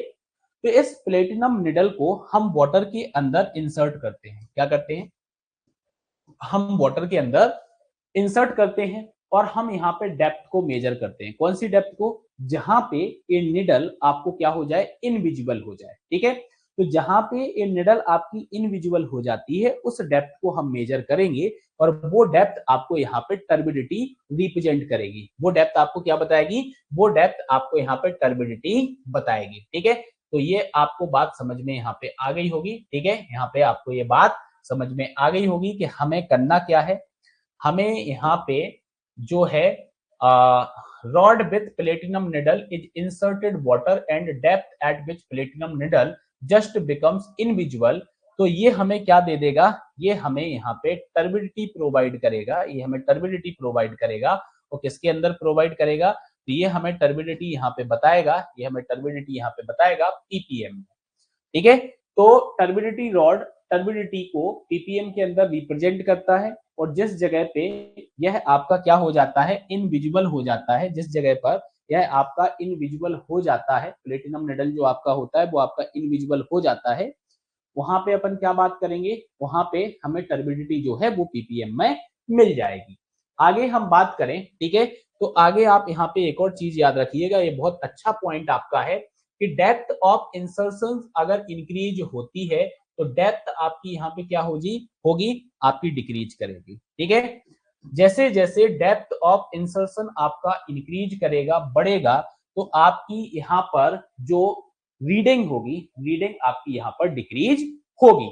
मोस्ट इंपोर्टेंट आपको यहाँ पे पॉइंट बता रहा हूं जिससे आपको डायरेक्ट क्वेश्चन देखने को मिलता है। ठीक है, डायरेक्ट क्वेश्चन आपको देखने को मिलता है कि अगर मैं आपसे बोलूं, अगर मैं आपसे यहाँ पे बोलूं कि टर्बिडिटी की बात यहाँ पे कर रहा हूं, तो 1 मिलीग्राम फाइनली डिवाइडेड सिलिका, हमने क्या किया, 1 मिलीग्राम फाइनली डिवाइडेड सिलिका को लिया और 1 लीटर वाटर जो हमारे पास है, डिस्टिल्ड वाटर जो है, उसके अंदर हमने इसको मिक्स किया, तो ये हमें क्या देगा, ये हमें 1 यूनिट टर्बिडिटी का प्रोवाइड करेगा। ठीक है, तो ये क्वेश्चन आपके एग्जाम में डायरेक्टली पूछ लिया जाता है। क्या पूछ लिया जाता है कि 1 milligram of finely divided silica, ठीक है, produce in 1 litre of distilled water equals to 1 unit of turbidity. ये आपकी क्या होगी, 1 यूनिट ऑफ टर्बिडिटी होगी। एग्जाम के अंदर डायरेक्टली आपका इस प्रकार का जो है क्वेश्चन पूछ लिया जाता है, तो ये आप पॉइंट यहाँ पर याद रखिएगा, ये पॉइंट आप यहाँ पर याद रखिएगा। आगे हम बात करें, आगे हम बात करें तो आगे आपको क्या देखने को मिलेगा, आगे आपको देखने को मिलेगा इसकी परमिसिबल लिमिट। और अगर हम परमिसिबल लिमिट की यहाँ पे बात करें तो परमिसिबल लिमिट आपकी कितनी होनी चाहिए, ये आपकी 5 से 10 पीपीएम होना चाहिए। कितना होना चाहिए आपका, 5 से 10 पीपीएम आपका यहाँ पर होना चाहिए। क्या होना चाहिए, 5 से 10 पीपीएम आपका यहाँ पर होना चाहिए। ठीक है, और आप याद रखिएगा कि ये जो आपका टर्बिडिटी रॉड आपका होता है, ये एक्चुअल में आपकी एक फील्ड मेथड है। ये आपकी क्या है, यह आपकी फील्ड मेथड है। ये आपकी क्या है, यह आपकी फील्ड मेथड है। क्या है आपकी, यह आपकी फील्ड मेथड है, इसको फील्ड मेथड बोला जाता है। आगे बढ़ते हैं, आगे बढ़ते हैं। ठीक है, तो आगे याद रखना है नोट, नोट पॉइंट बहुत इंपॉर्टेंट आपका पॉइंट है। ठीक है, नोट पॉइंट इंपोर्टेंट पॉइंट है। सीधा सीधा क्वेश्चन हमारा जो है मार्क होके आ जाएगा कि जो हमारा जीओआई मैनुअल है, जीओआई का मतलब क्या होता है, गवर्नमेंट ऑफ इंडिया। ये क्या होता है आपका, इसका मतलब, इसका मतलब होता है गवर्नमेंट ऑफ इंडिया, ये हमारे गवर्नमेंट ऑफ इंडिया। ठीक है, तो जीओआई मैनुअल जो आपका है ये टर्बिडिटी को किसमें देता है, एनटीयू में देता है। किसमें देता है, एनटीयू में देता है। और एनटीयू जो आपका होता है, एनटीयू जो आपका होता है वो एनटीयू आपका क्या कहलाता है, वो आपका कहलाता है नेफ्लोमीटर टर्बिडिटी यूनिट। तो ये जो यहाँ पे 1 यूनिट हमारा प्रोड्यूस हुआ था, यही वो 1 यूनिट आपका हो जाएगा एनटीयू। ठीक है, एक एनटीयू अगर हमें प्रोड्यूस करना है तो 1 मिलीग्राम फाइनली डिवाइडेड सिलिका को 1 लीटर डिस्टिल्ड वाटर के अंदर आप डाल दो, तो 1 यूनिट आपका यहाँ पे जो है टर्बिडिटी प्रोड्यूस हो जाएगी। ठीक है, इसके बाद आगे हम बढ़े तो आगे हमारा क्या आता है, आगे हमारा आता है जैक्सन टर्बिड मीटर। क्या आता है हमारा, जैक्सन टर्बिड मीटर आता है। अब जैक्सन टर्बिड मीटर जो आपका होता है, ठीक है, आप याद रखिएगा इसको लेबोरेटरी में यूज किया जाता है। इसको कहां पे यूज किया जाता है, इसको लेबोरेटरी के अंदर यूज किया जाता है। ठीक है, इसको कहां यूज किया जाता है, लेबोरेटरी के अंदर इसको यूज किया जाता है। इसके अंदर हमें क्या देखने को मिलता है, एक मेटल कंटेनर देखने को मिलता है। ये जो कंटेनर आपका यहाँ पर है that is the metal container. ये आपका किसका बना हुआ है, ये आपके मेटल का एक कंटेनर यहाँ पर होता है, मेटल के कंटेनर होता है। ठीक है, अब आप यहाँ पे देखो मेटल कंटेनर, ठीक है, ये आप ऐसा भी बोल सकते हो सिलेंड्रिकल ट्यूब जो आपका होता है, फॉर्म ऑफ सिलेंड्रिकल ट्यूब आपका होता है। ठीक है, ग्लास ट्यूब भी आप यहाँ पे बोल सकते हो। ठीक है, ये मेटालिक कंटेनर आपका होता है या मेटालिक स्टैंड जो आपका होता है, उस पे टॉप फ्रेम आप यहाँ पे देख पा रहे होगी, आपका एक फ्रेम यहाँ पे बना हुआ है। ठीक है, इस फ्रेम के ऊपर ये मेटालिक कंटेनर है और इस मेटालिक कंटेनर के ऊपर आपको एक ग्रेजुएटेड ग्लास ट्यूब देखने को मिलेगी। क्या देखने को मिलेगी आपको, ग्रेजुएटेड ग्लास ट्यूब आपको यहाँ पर देखने को मिलेगी। ठीक है, इसके अंदर आपने सैंपल ले लिया होगा, सैंपल ले लिया होगा। यहाँ नीचे से आपने जो कैंडल आपकी है, जो आपकी ये कैंडल है, इस कैंडल से आपने यहाँ पे क्या किया, यहाँ पे आपने यहाँ से जो है लाइट आप देख रहे हो, यहाँ ये आई लेवल है, यहाँ से आप चेक कर पा रहे होगे, यहाँ से आप चेक कर पा रहे हो। तो यही सारी चीजें जो हैं अपने को इसके अंदर चेक करनी है, यही चीज जो है अपने को इसके अंदर चेक करनी है। ठीक है, तो जैक्सन टर्बिडिटी मीटर के अंदर मेटल कंटेनर होता है जो कि आपका सिलेंड्रिकल ट्यूब के फॉर्म में होता है, जो कि मेटालिक स्टैंड पर सपोर्ट करता है। कैंडल आपकी नीचे फिक्स होती है, ऊपर आपका ग्रेजुएटेड ग्लास ट्यूब होता है और उसके ऊपर आई लेवल आपका है, जहां से आप यहाँ पे क्या करोगे, चेक करोगे। अब आपको क्या करना है, लेवल ऑफ वाटर को आपको इंक्रीज करना है और तब तक आपको इसको इंक्रीज करना है जब तक कि जो कैंडल का फ्लेम आपका हो जाए, और जो फ्लेम आपका है वो आपका क्या हो जाए, मतलब कि सीज हो जाए। सीज होना मतलब कि दिखाई देना बंद हो जाए। ठीक है, तो आप इसके अंदर तब तक जो है वाटर को फिल करोगे जब तक कि आपको ये जो फ्लेम की इमेज है जो दिखना बंद हो जाए। ठीक है, टर्बिडिटी जो आपका मेजर यहाँ पे करना है वो हम ग्रेजुएटेड ग्लास ट्यूब से मेजर करते हैं। ठीक है, जो एक ग्रेजुएटेड ग्लास ट्यूब आपका है, यहाँ से आप क्या करोगे, टर्बिडिटी मेजर करोगे। यहाँ से टर्बिडिटी जो आपका है वो टर्बिडिटी को आप क्या करोगे, टर्बिडिटी को आप यहाँ पर मेजर करोगे। क्या करोगे, टर्बिडिटी को आप यहाँ पर मेजर करोगे। ठीक है, आइए बढ़ते हैं आगे। ठीक है, तो ग्रेजुएटेड जो आपका ग्लास ट्यूब है उसकी हेल्प से आप यहाँ पे क्या करने वाले हो, टर्बिडिटी को आप मेजर करने वाले हो। क्या करने वाले हो, टर्बिडिटी को आप यहाँ पर मेजर करने वाले हो। क्लियर, चलिए बढ़ते हैं आगे। अब आप याद रखिएगा कि जैक्सन टर्बिडिटी मीटर जो आपका होता है, अगर आपकी वाटर की जो टर्बिडिटी है, अगर आपके वाटर की जो टर्बिडिटी है अगर 25 ppm से ज्यादा है, टर्बिडिटी ग्रेटर देन, अगर टर्बिडिटी आपका 25 ppm से ज्यादा है, तो फिर आप यहाँ पे क्या समझोगे, यहाँ पे आप क्या समझोगे, आपको जैक्सन टर्बिडिटी मीटर को यूज करना है। ये मैं आपको पॉइंट बता चुका हूं, ये मैं आपको पॉइंट बता चुका हूं। जैक्सन टर्बिडिटी मीटर जो आपका होता है ये आपकी लेबोरेटरी मेथड होता है और it is not suitable for drinking water. ठीक है, ये पॉइंट आपको यहाँ पे याद रखना है कि ड्रिंकिंग वाटर के लिए ये जो है आपका सुटेबल नहीं होता है। मतलब ड्रिंकिंग वाटर का अगर टर्बिडिटी आप मेजर कर रहे हो तो आप इससे मेजर नहीं करोगे। क्या नहीं करोगे, इससे मेजर आप नहीं करोगे। ठीक है, टर्बिड रॉ वाटर जो आपका होता है नेचुरल सोर्स का, उसकी आपको जो टर्बिडिटी आपको देखने को मिलेगी वो आपको 25 mm से ज्यादा देखने को मिलेगी। ठीक है, तो जो आपका रॉ वाटर होता है, जो आपका क्या होता है, जो आपका रॉ वाटर होता है, कहाँ का रॉ वाटर, नेचुरल सोर्स का, कहाँ का, नेचुरल सोर्स का। ठीक है, नेचुरल सोर्स की बात की जा रही है। तो टर्बिडिटी हमें ग्रेटर देन कितना देखने को मिलेगा, टर्बिडिटी हमें यहाँ पे ग्रेटर देन देखने को मिलेगी,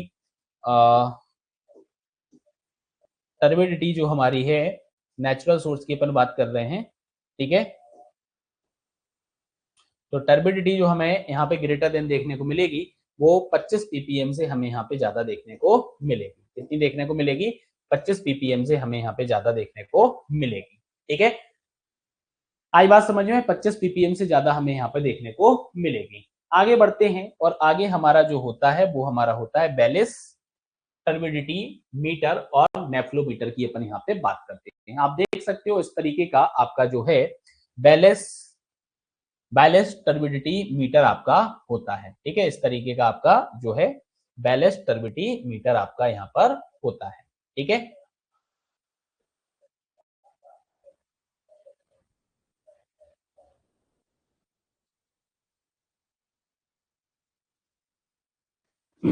ठीक है, चल समझते हैं अपन आगे। बेलिस और नेफ्लो टर्बिडिटी मीटर जो आपके होते हैं, ठीक है, टर्बिड मीटर जो आपके होते हैं, आपको याद रखना है ये कलर मैचिंग टेक्निक पर बेस्ड होते हैं। किस पर होते हैं? कलर मैचिंग टेक्निक पर बेस्ड होते हैं। मतलब कि हम कलर मैचिंग टेक्निक का यहाँ पे यूज करते हैं। अब यहाँ पे सिंपल सी बात आपकी ये है कि in this case even a small turbidity, मतलब एक छोटी टर्बिडिटी की हम बात करें या 1 यूनिट की बात करें या उससे कम की बात करें, वो भी आप जो है बैलेंस और इसके साथ क्या कर सकते हो? मेजरमेंट आप कर सकते हो। ठीक है, इसलिए डोमेस्टिक वाटर सप्लाई के लिए ये पॉइंट आप यहाँ पे याद रखिएगा। इसीलिए हम डोमेस्टिक वाटर सप्लाई के लिए इनका यूज करते हैं। क्या करते हैं? डोमेस्टिक वाटर सप्लाई के लिए हम इनका यूज करते हैं। क्या करते हैं? इनका हम यूज करते हैं। ठीक है, तो डोमेस्टिक वाटर सप्लाई के लिए हम क्या करते हैं? मोस्ट वाइडली यूज्ड, ये पॉइंट आपको याद रखना है, मोस्ट वाइडली यूज्ड। ठीक है, इनका यूज किया जाता है। ठीक है, अब आप यहाँ पे आगे अपन थोड़ा सा समझ लेते हैं। ठीक है, कि बैलेंस टर्बिडिटी मीटर जो आपका होता है, तो आप यहाँ पे क्या बोलोगे? बैलेंस टर्बिडिटी मीटर के अंदर जो लाइट इंटेंसिटी आपकी होती है वो आप कैसे मेजर करते हो? तो in the direction of the incident line आप मेजर करते हो। ठीक है, और नेफ्लोमीटर के अंदर जो इंटेंसिटी ऑफ लाइट आपकी होती है वो राइट एंगल पर मेजर की जाती है। क्या की जाती है? राइट एंगल पर मेजर की जाती है। अब डायरेक्टली मैं आपको यहाँ पे पॉइंट वो मार्क करा देता हूँ कि balance turbidity meter light intensity measured in direction of incident light. ठीक है, क्लियर? और अगर हम नेफ्लोमीटर की बात करें तो इसके अंदर जो लाइट इंटेंसिटी आपकी होती है वो इंसिडेंट रे की परपेंडिकुलर डायरेक्शन के अंदर क्या की जाती है? आपकी मेजर की जाती है। इसके अंदर मेजर की जाती है, वो मेजर की जाती है आपकी right angle to the incident ray. ये पॉइंट आपको यहाँ पर जो है याद रखने हैं। ये हमारा केस बना नेफ्लोमीटर का और ये जो हमारा है बैलेंस टर्बिडिटी मीटर का। ठीक है, यही जो की पॉइंट मैं आपको बता रहा हूं ना, यही की पॉइंट आपको पेपर के अंदर देखने को मिलेंगे। यही की पॉइंट से आपका क्वेश्चन बनेगा। ठीक है, यही क्वेश्चन आपका बनेगा। ठीक है, अब आप समझिएगा कि जो आपका एनटीयू होता है, एनटीयू मैं आपको बता चुका हूं, एनटीयू जो आपका बेस्ड होता है यह आपके स्कैटरिंग प्रिंसिपल पर बेस्ड होता है। किस पर बेस्ड होता है? ये आपका स्कैटरिंग प्रिंसिपल पर बेस्ड होता है। ठीक है, अब अगर मैं आपसे बोलूं कि जो अभी हमने सिलिका यहाँ पे यूज किया था 1 यूनिट को प्रोड्यूस करने के लिए, अगर मैं उस सिलिका की जगह पर फॉर्मेजाइन का यूज करूं, किसका यूज करूं? अगर मैं उस सिलिका की जगह पे फॉर्मेजाइन का यूज करूं, ठीक है, सिलिका को रिप्लेस कर दिया हमने फॉर्मेजाइन से, इससे रिप्लेस कर दिया मैंने फॉर्मेजाइन से, इसको रिप्लेस कर दिया। ठीक है, सिलिका को। ठीक है, तो समझिएगा SiO2 रिप्लेस, आप यहाँ पर समझो, यहाँ लिखे देता हूं मैं, SiO2 रिप्लेस बाई फॉर्मेजाइन। तो आप यहाँ पे जो एनटीयू है उस एनटीयू को आप क्या बोलोगे? एफटीयू बोलोगे। उस एनटीयू को आप क्या बोलोगे? अब आप एफटीयू बोलोगे। और एफटीयू जो आपका कहलाएगा वो आपका कहलाएगा फॉर्मेजाइन टर्बिडिटी यूनिट। क्या कहलाएगा आपका? फॉर्मेजाइन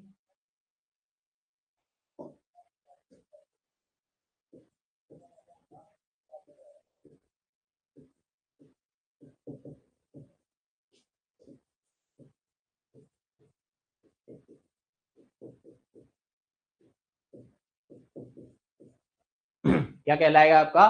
फॉर्मेजाइन टर्बिडिटी यूनिट आपका कहलाएगा। ठीक है, की पॉइंट आपको यहाँ पे याद रखना है, इससे आपको डायरेक्ट क्वेश्चन देखने को मिलेगा कि टर्बिडिटी जो आपका होता है, इस टर्बिडिटी की एक्सेप्टेबल लिमिट जो आपकी है वो एक्सेप्टेबल लिमिट आपकी क्या है, रिजेक्शन लिमिट आपकी क्या है। सीधा सीधा क्वेश्चन आपको एग्जाम में यहाँ पे देखने को मिलेगा। तो 1 NTU आपकी एक्सेप्टेबल लिमिट होती है और रिजेक्शन लिमिट आपकी 10 NTU होती है। क्या होती है? 10 NTU आपकी रिजेक्शन लिमिट यहाँ पर होती है। आगे हम बढ़ते हैं, आगे हम बात करेंगे कलर की। आगे हम किसकी बात करेंगे? आगे हम कलर की बात करेंगे। कलर हमारा जो होता है, क्या होता है बता सकता है कोई? तो वाटर जो हमारा होता है भैया, वाटर जो हमारा होता है वो वाटर हमारा कैसा होता है? प्योर वाटर की अगर मैं बात करूं तो प्योर वाटर हमें कैसा देखने को मिलेगा? प्योर वाटर हमें कलरलेस देखने को मिलेगा। कैसा देखने को मिलेगा? प्योर वाटर हमारा कलरलेस होता है। कैसा होता है? कलरलेस हमारा होता है। लेकिन अगर नेचर के अंदर हम बात करें, but water in nature is often, जो नेचर के अंदर वाटर प्रेजेंट है उसके अंदर आपको कुछ फॉरेन सब्सटेंसेस यहाँ पे देखने को मिलते हैं, जो कि वाटर के अंदर क्या करते हैं? जो कि वाटर के अंदर कलर को प्रोड्यूस करते हैं। But water in nature is often coloured, coloured हमें देखने को मिलेगा। जो कलर इसके अंदर आ रहा होगा वो किस वजह से आ रहा होगा?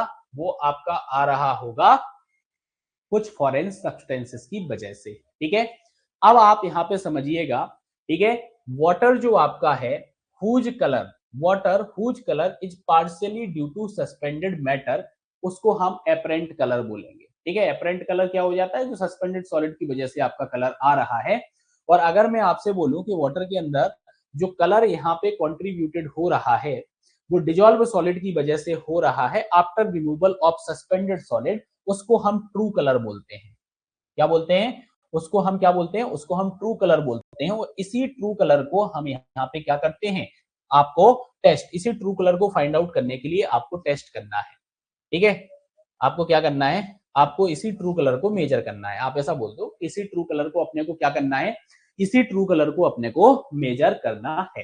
कैसे करेंगे मेजर? ठीक है, तो आगे समझते हैं और हम साथ में समझेंगे कि कलर के सोर्स क्या है। साथ ही साथ हम क्या समझेंगे? साथ ही साथ हम समझेंगे कि कलर के सोर्स क्या है।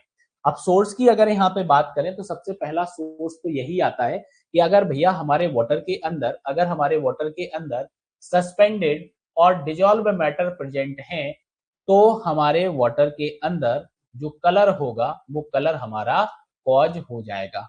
ठीक है, तो आप ये चीज समझिएगा, कलर आपका किस वजह से आ रहा है? सस्पेंडेड एंड डिजॉल्व सॉलिड की वजह से आ रहा है।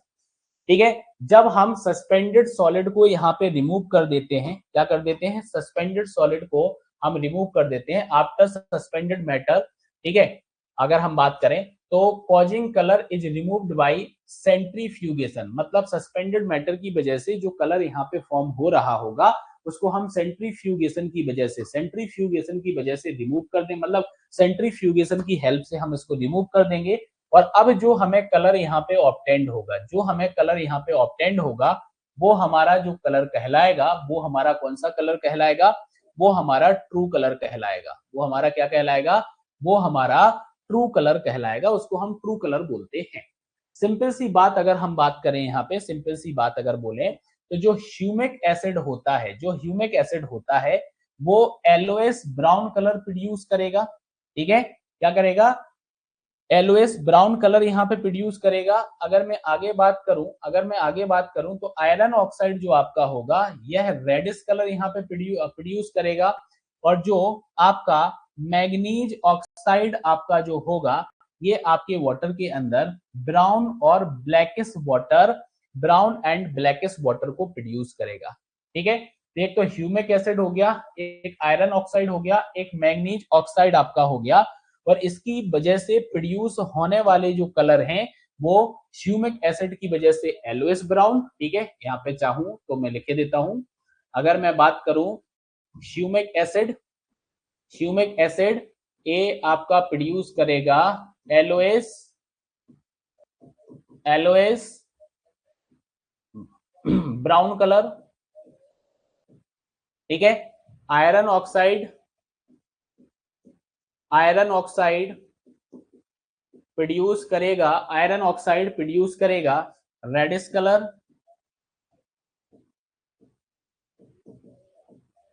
कैसा करेगा आपका? Reddish colour. और मैग्नीज ऑक्साइड की हम बात करें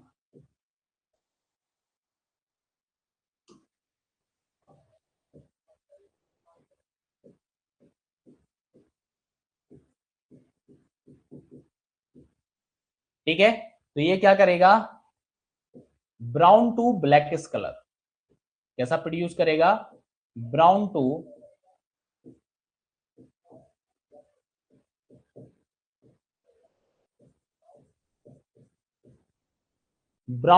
ब्लैकिश कलर प्रोड्यूस करेगा।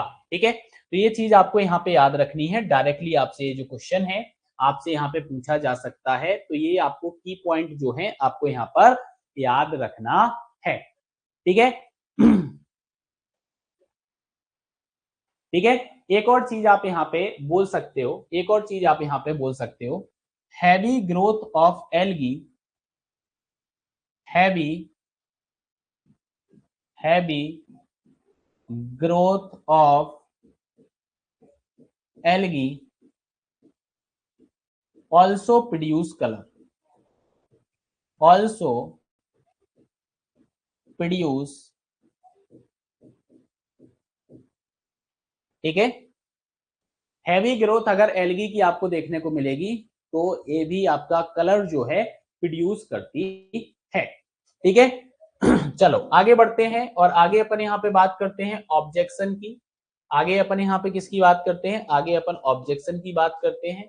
और ऑब्जेक्शंस इसकी वजह से क्या क्या होने वाले हैं, बहुत सारे यहाँ पे ऑब्जेक्शंस होने वाले हैं। पहला ऑब्जेक्शंस तो आपका यहाँ पे यही बन जाता है कि जो कलर्ड वाटर होता है आप इसको डाइंग पर्पज में यूज नहीं कर पाओगे, आप इसको क्या नहीं कर पाओगे, आप इसको डाइंग पर्पज के अंदर यूज नहीं कर पाओगे, क्या नहीं कर पाओगे, डाइंग पर्पज के अंदर आप इसका यूज नहीं कर पाओगे। ठीक है, आई बात समझ में, डाइंग पर्पज के अंदर आप इसका यूज नहीं कर पाओगे। नेक्स्ट, ऑर्गेनिक कंपाउंड जो आपका होता है causing color may exert chlorine demand and hence reduce the effectiveness of disinfection by chlorine। ठीक है, आई बात समझ में, ऑर्गेनिक कंपाउंड कॉजिंग कलर, ठीक है, मतलब जो ऑर्गेनिक कंपाउंड कॉजिंग कलर आपको यहाँ पे देखने को मिलेगा, ये क्या करेगा, क्लोरीन की डिमांड को एक्सर्ट कर लेगा, और जब हम क्लोरीनेशन मतलब क्लोरीन के द्वारा डिसइंफेक्शन कर रहे होंगे तो इसकी इफेक्टिवनेस को कम कर देगा, क्या कर देगा, इसकी इफेक्टिवनेस को कम कर देगा। ठीक है, अब मान लो कि फेनोलिक कंपाउंड है जो कि कलर को प्रोड्यूस कर रहे हैं, तो इसकी वजह से हमें टेस्ट एंड ऑर्डर यहां पे देखने को मिलेगा। ठीक है, सम कलर कॉजिंग कंपाउंड जो आपके होते हैं वो आपके कार्सिनोजेनिक होते हैं, क्या होते हैं आपके, कार्सिनोजेनिक आपके होते हैं। कार्सिनोजेनिक का मतलब होता है कैंसर कॉजिंग, क्या होता है आपका, कैंसर कॉजिंग। तो कुछ कलर प्रोड्यूसिंग जो आपके कंपाउंड होते हैं वो आपके कैंसर कॉजिंग होते हैं, इनको हम कार्सिनोजेनिक बोलते हैं, इनको हम क्या बोलते हैं, इनको हम कार्सिनोजेनिक बोलते हैं, ये हमारे कार्सिनोजेनिक कहलाते हैं। ठीक है, तो सम कलर कॉजिंग कंपाउंड आपके कार्सिनोजेनिक होते हैं, मतलब कि आपको इसकी वजह से कैंसर की बीमारियां देखने को मिलेंगी। ठीक है, नेक्स्ट हम यहाँ पे बात करें मेजरमेंट की, नेक्स्ट हम इसमें बात करें मेजरमेंट की, तो हम मेजरमेंट कैसे यहाँ पे करने वाले हैं, तो मेजरमेंट हमें यहाँ पे जो करना है ये बहुत इंपॉर्टेंट पॉइंट आपका है, तो हम यहाँ पे करने वाले हैं कलर मैचिंग टेक्निक की हेल्प से, इसकी हेल्प से हम मेजरमेंट यहाँ पे करने वाले हैं कलर मैचिंग टेक्निक की हेल्प से। और कलर मैचिंग टेक्निक जो आपकी होती है, मतलब कि सीधी सीधी मैं बात करूं कि कलर का मेजरमेंट अगर हमें करना है तो मेजरमेंट हम करेंगे टिंटोमीटर से, किससे करेंगे, टिंटोमीटर से, किससे हम मेजरमेंट करेंगे, हम बात करेंगे टिंटोमीटर की, टिंटोमीटर से हमें यहाँ पे मेजरमेंट करना है। ठीक है, टिंटोमीटर जो आपका होता है यह रिजल्ट को कैसे एक्सप्रेस्ड करता है, तो रिजल्ट यह एक्सप्रेस्ड करता है टीसीयू के अंदर, किसके अंदर, टीसीयू के अंदर, that is the true colour unit, इसको ट्रू कलर यूनिट बोला जाता है। और आप यहाँ पे बोल सकते हो दैट इज द हेजन यूनिट, ये आपकी हेजन यूनिट भी होती है। ठीक है, इतनी बात समझ में आ गई, इतनी बात आप सभी को समझ में आ गई होगी, क्योंकि सिंपल ही है, बहुत ज्यादा टफ नहीं है। ठीक है, बस आप कनेक्ट करते जाइएगा सारी चीजों को। यहाँ पे अगर ऐसा बोला जाए कि 1 TCU that is the 1 unit of true colour, ठीक है, ये 1 यूनिट हो जाएगी हमारी ट्रू कलर की, तो आप क्या बोलोगे कि 1 TCU जो कि इक्वल होता है किसके बराबर, 1 milligram per litre of platinum जो आपका है इन द फॉर्म ऑफ क्लोरोप्लेटिनेट्स, इसके द्वारा जो आपका कलर प्रोड्यूस किया जाएगा वो आपका 1 TCU के बराबर होगा। और ये बहुत इंपॉर्टेंट आपका की पॉइंट है, आपके एग्जाम में क्वेश्चन बन सकता है। आप क्या बोलोगे, 1 TCU equal to colour produce by 1 milligram per litre of platinum, जो कि हमने क्लोरोप्लेटिनेट प्लेटिनेशन के फॉर्म में लिया है, क्लोरोप्लेटिनेट्स के फॉर्म में हमने लिया हुआ है, ठीक है। और आप याद रखिएगा ये सिर्फ और सिर्फ किसके लिए है, एलओएस ब्राउन कलर के लिए। किसके लिए है, एलओएस ब्राउन कलर। और एलओएस ब्राउन कलर जो आपका प्रोड्यूस होता है वो आपका ह्यूमिक एसिड की वजह से होता है। किसकी वजह से होता है, आपका ह्यूमिक एसिड की वजह से होता है। तो सिर्फ ह्यूमिक एसिड के लिए आपका ये है, ठीक है। अब दूसरा यहाँ पे समझिएगा कि मान लो एलओएस ब्राउन के अलावा अगर कोई कलर है, एलओएस कलर जो आपका है वो आपका अदर देन क्या है, अदर देन एलओएस ब्राउन है। इसका मतलब ये है कि कलर जो यहाँ पे प्रोड्यूस हुआ है वो इंडस्ट्रियल इफ्लुएंट की वजह से हुआ है। तो हम स्पेक्ट्रोफोटोमेट्रिक टेक्निक का यूज करते हैं। हम यहाँ पे क्या करेंगे, हम यहाँ पे स्पेक्ट्रो फोटोमेट्रिक टेक्निक का यूज करेंगे। इसका यूज करेंगे, ये नाम बहुत इंपॉर्टेंट है, नाम आप याद रखिएगा। सीधा सीधा क्वेश्चन जो है आपको नाम से देखने को मिलेगा। तो स्पेक्ट्रो फोटोमेट्रिक टेक्निक का आप यहाँ पे यूज करोगे, ठीक है। कलर की जो टेस्टिंग आपकी होती है वो कलर की टेस्टिंग विद इन 72 आवर्स आपकी कंप्लीट हो जानी चाहिए after collection the sample. Because कि आपको क्या देखने को मिलेगा, आफ्टर 72 आवर्स आपकी जो प्रॉपर्टीज हैं, बायोलॉजिकल एंड फिजिकल प्रॉपर्टीज, वो आपकी चेंज हो जाएंगी। इसलिए 72 घंटे के अंदर आपको जो है टेस्टिंग यहाँ पे कर लेनी है, ठीक है। नेक्स्ट क्वेश्चन जो यहाँ पे आपका बनेगा, वो क्वेश्चन आपका क्या बनेगा, वो क्वेश्चन आपका परमिसिबल लिमिट का बनेगा। वो क्वेश्चन आपका क्या बनेगा, वो क्वेश्चन परमिसिबल लिमिट का बनेगा। तो एक्सेप्टेबल लिमिट जो आपका होता है 5 TCU होता है। कितना होता है आपका, 5 TCU होता है। और रिजेक्शन लिमिट जो आपका होगा वो 25 TCU होगा। तो इन दोनों को आपको याद रखना है, क्योंकि यहां से भी जो है आपको क्वेश्चन देखने को मिलेगा। Acceptable limit is 5 TCU and cause for rejection is 25 TCU। ये आपकी 25 TCU होगा, ठीक है। नेक्स्ट प्रॉपर्टी की बात करें तो नेक्स्ट प्रॉपर्टी अब हमारी आती है physical property, that is the taste and odour. Taste and odour की हम बात करते हैं। अगर आप बात करोगे तो टेस्ट लेस होता है आपका, ठीक है। अब यहाँ पे सिंपल सी बात है, टेस्ट एंड ऑर्डर की हम बात कर रहे हैं। तो टेस्ट एंड ऑर्डर आपके वाटर के अंदर आता कैसे है, किस कारण से यह कॉज्ड होता है। तो सबसे पहले आप सीधी सीधी बात करिए कि जो वाटर के अंदर डिजॉल्व गैसेस आपकी प्रेजेंट होती हैं, जैसे कि हाइड्रोजन सल्फाइड आपकी गैस आ गई है, ठीक है। मर्केप्टाइंस आपका आ गया है, ठीक है। सारी गैसेस के नाम अपन देखेंगे। मीथेन हो गया है, ऑर्गेनिक मैटर आपका हो गया है, ठीक है। या फिर आप बोल सकते हो सम ऑर्गेनिक मैटर, जो कि डेड और लिविंग माइक्रो ऑर्गेनिज्म आपके होते हैं, जैसे आपने देखा होगा, ठीक है। जो फिश पॉट वगैरह आपका होता है उससे भी आपको थोड़ी सी जो है स्मेल आपको देखने को मिलती होगी ना। तो लिविंग थिंग्स भी अगर रह रही हैं तो आपको यहाँ पे क्या देखने को मिलेगा, आपको यहाँ पर जो है ऑर्डर यहाँ पे देखने को मिलेगा, ठीक है।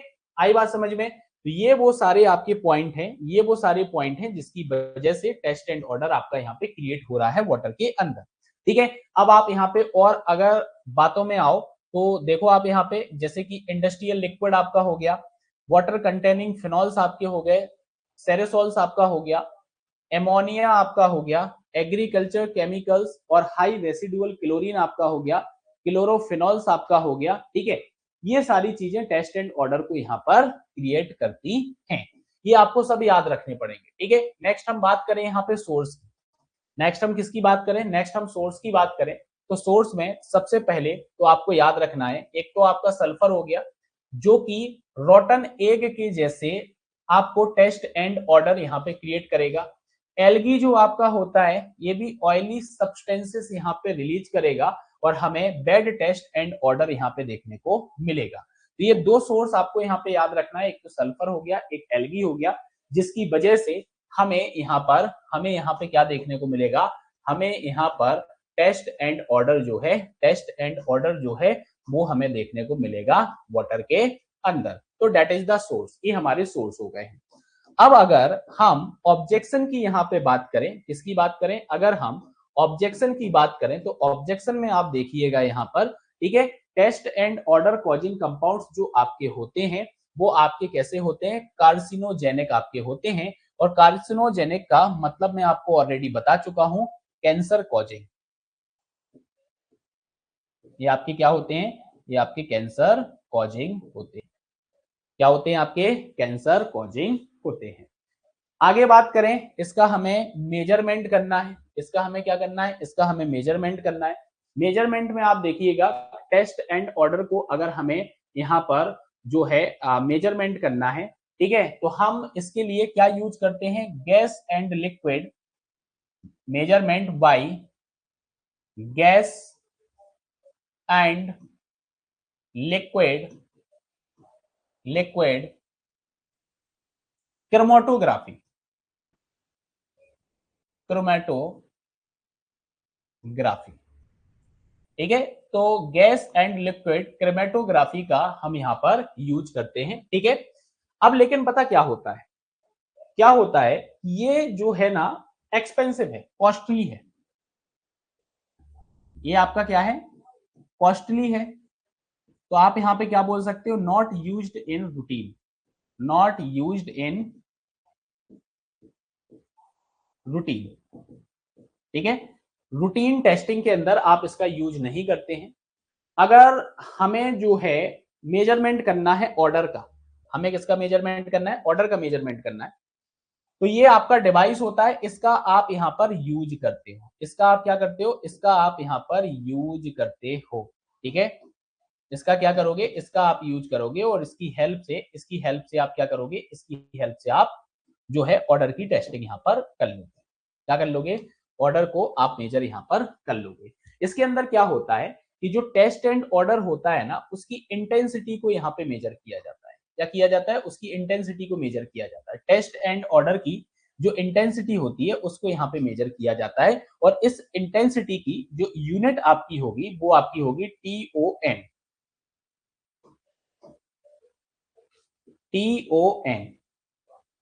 TON आप समझते हो, थ्रेशोल्ड ऑर्डर नंबर।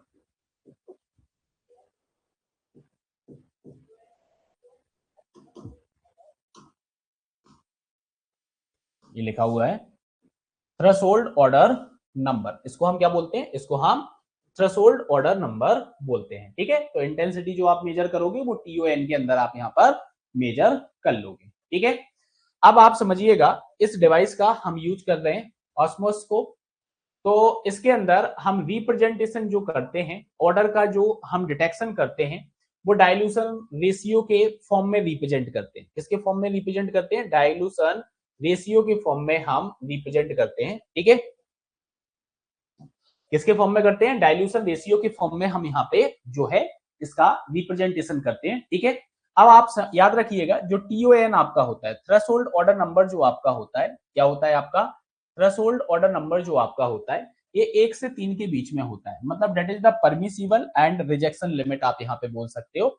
1 से 3 के बीच में आपकी TON की लिमिट यहाँ पे होती है, ठीक है। याद रखिएगा कि TON जो आपका होगा, टेस्ट एंड ऑर्डर का जो हमें टेस्टिंग करना है, ठीक है, हमें जो टेस्टिंग यहाँ पे करना है, हमें जो ये टेस्टिंग करना है, वो हम किसके अंदर डन करेंगे, कोल्ड वाटर के अंदर हम इसको करेंगे। इसके अंदर हम करेंगे, इसको हम कोल्ड वाटर के अंदर करेंगे। अच्छा, कोल्ड वाटर के अंदर हम क्यों कर रहे हैं, अगर हम टेम्परेचर यहाँ पे प्रोवाइड कराएंगे तो टेस्ट और ऑर्डर जो आपका होगा, वो टेस्ट और ऑर्डर आपका यहाँ पर चेंज हो जाएगा, ठीक है। और जो मैं डाइल्यूशन रेशियो की यहाँ पे बात कर रहा था, वो डाइल्यूशन रेशियो का जो फॉर्मूला आपका रहेगा, मतलब रिप्रेजेंटेशन जो TON का आप करोगे, वो रिप्रेजेंटेशन आप इस तरीके से करोगे, A+B डिवाइड बाई A।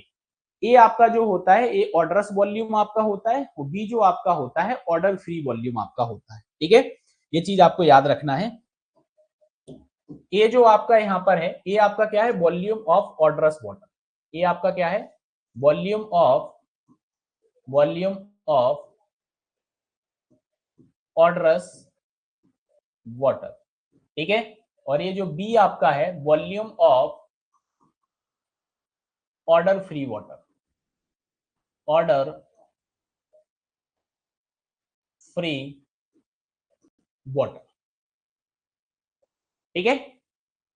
तो इस तरीके से आपको यहां पर जो है फाइंड आउट करना है। ऑर्डर को अगर हमें रिमूव करना है ना, तो हम इसको कैसे रिमूव कर पाएंगे, मैकेनिकल एयरेशन का आप यहाँ पे यूज कर लो। ऑक्सीडेशन आप करा दो यहाँ पे केमिकल की हेल्प से, जैसे कि क्लोरीन आपका हो गया, ठीक है, ओजोन कंपाउंड आपके हो गए, पैरामैग्नेट्स आपका हो गया, एब्जॉर्प्शन और ऑर्डर आप यहाँ पे कुछ एजेंट का यूज कर सकते हो, जैसे कि एक्टिवेटेड कार्बन, स्लॉक और क्ले का भी आप यहाँ पर जो है यूज कर सकते हो, ठीक है। तो इनसे भी आप क्या कर सकते हो, रिमूव कर सकते हो, इससे भी क्या कर सकते हो, रिमूव कर सकते हो, ठीक है। नेक्स्ट अपन यहाँ पे बात करते हैं, तो नेक्स्ट हमारा टेम्परेचर आता है। और टेम्परेचर की अगर हम बात करें तो टेम्परेचर के अंदर आप समझिएगा, टेम्परेचर जो आपका होता है केमिकल एंड बायोलॉजिकल रिएक्शंस को अफेक्ट करता है, ठीक है।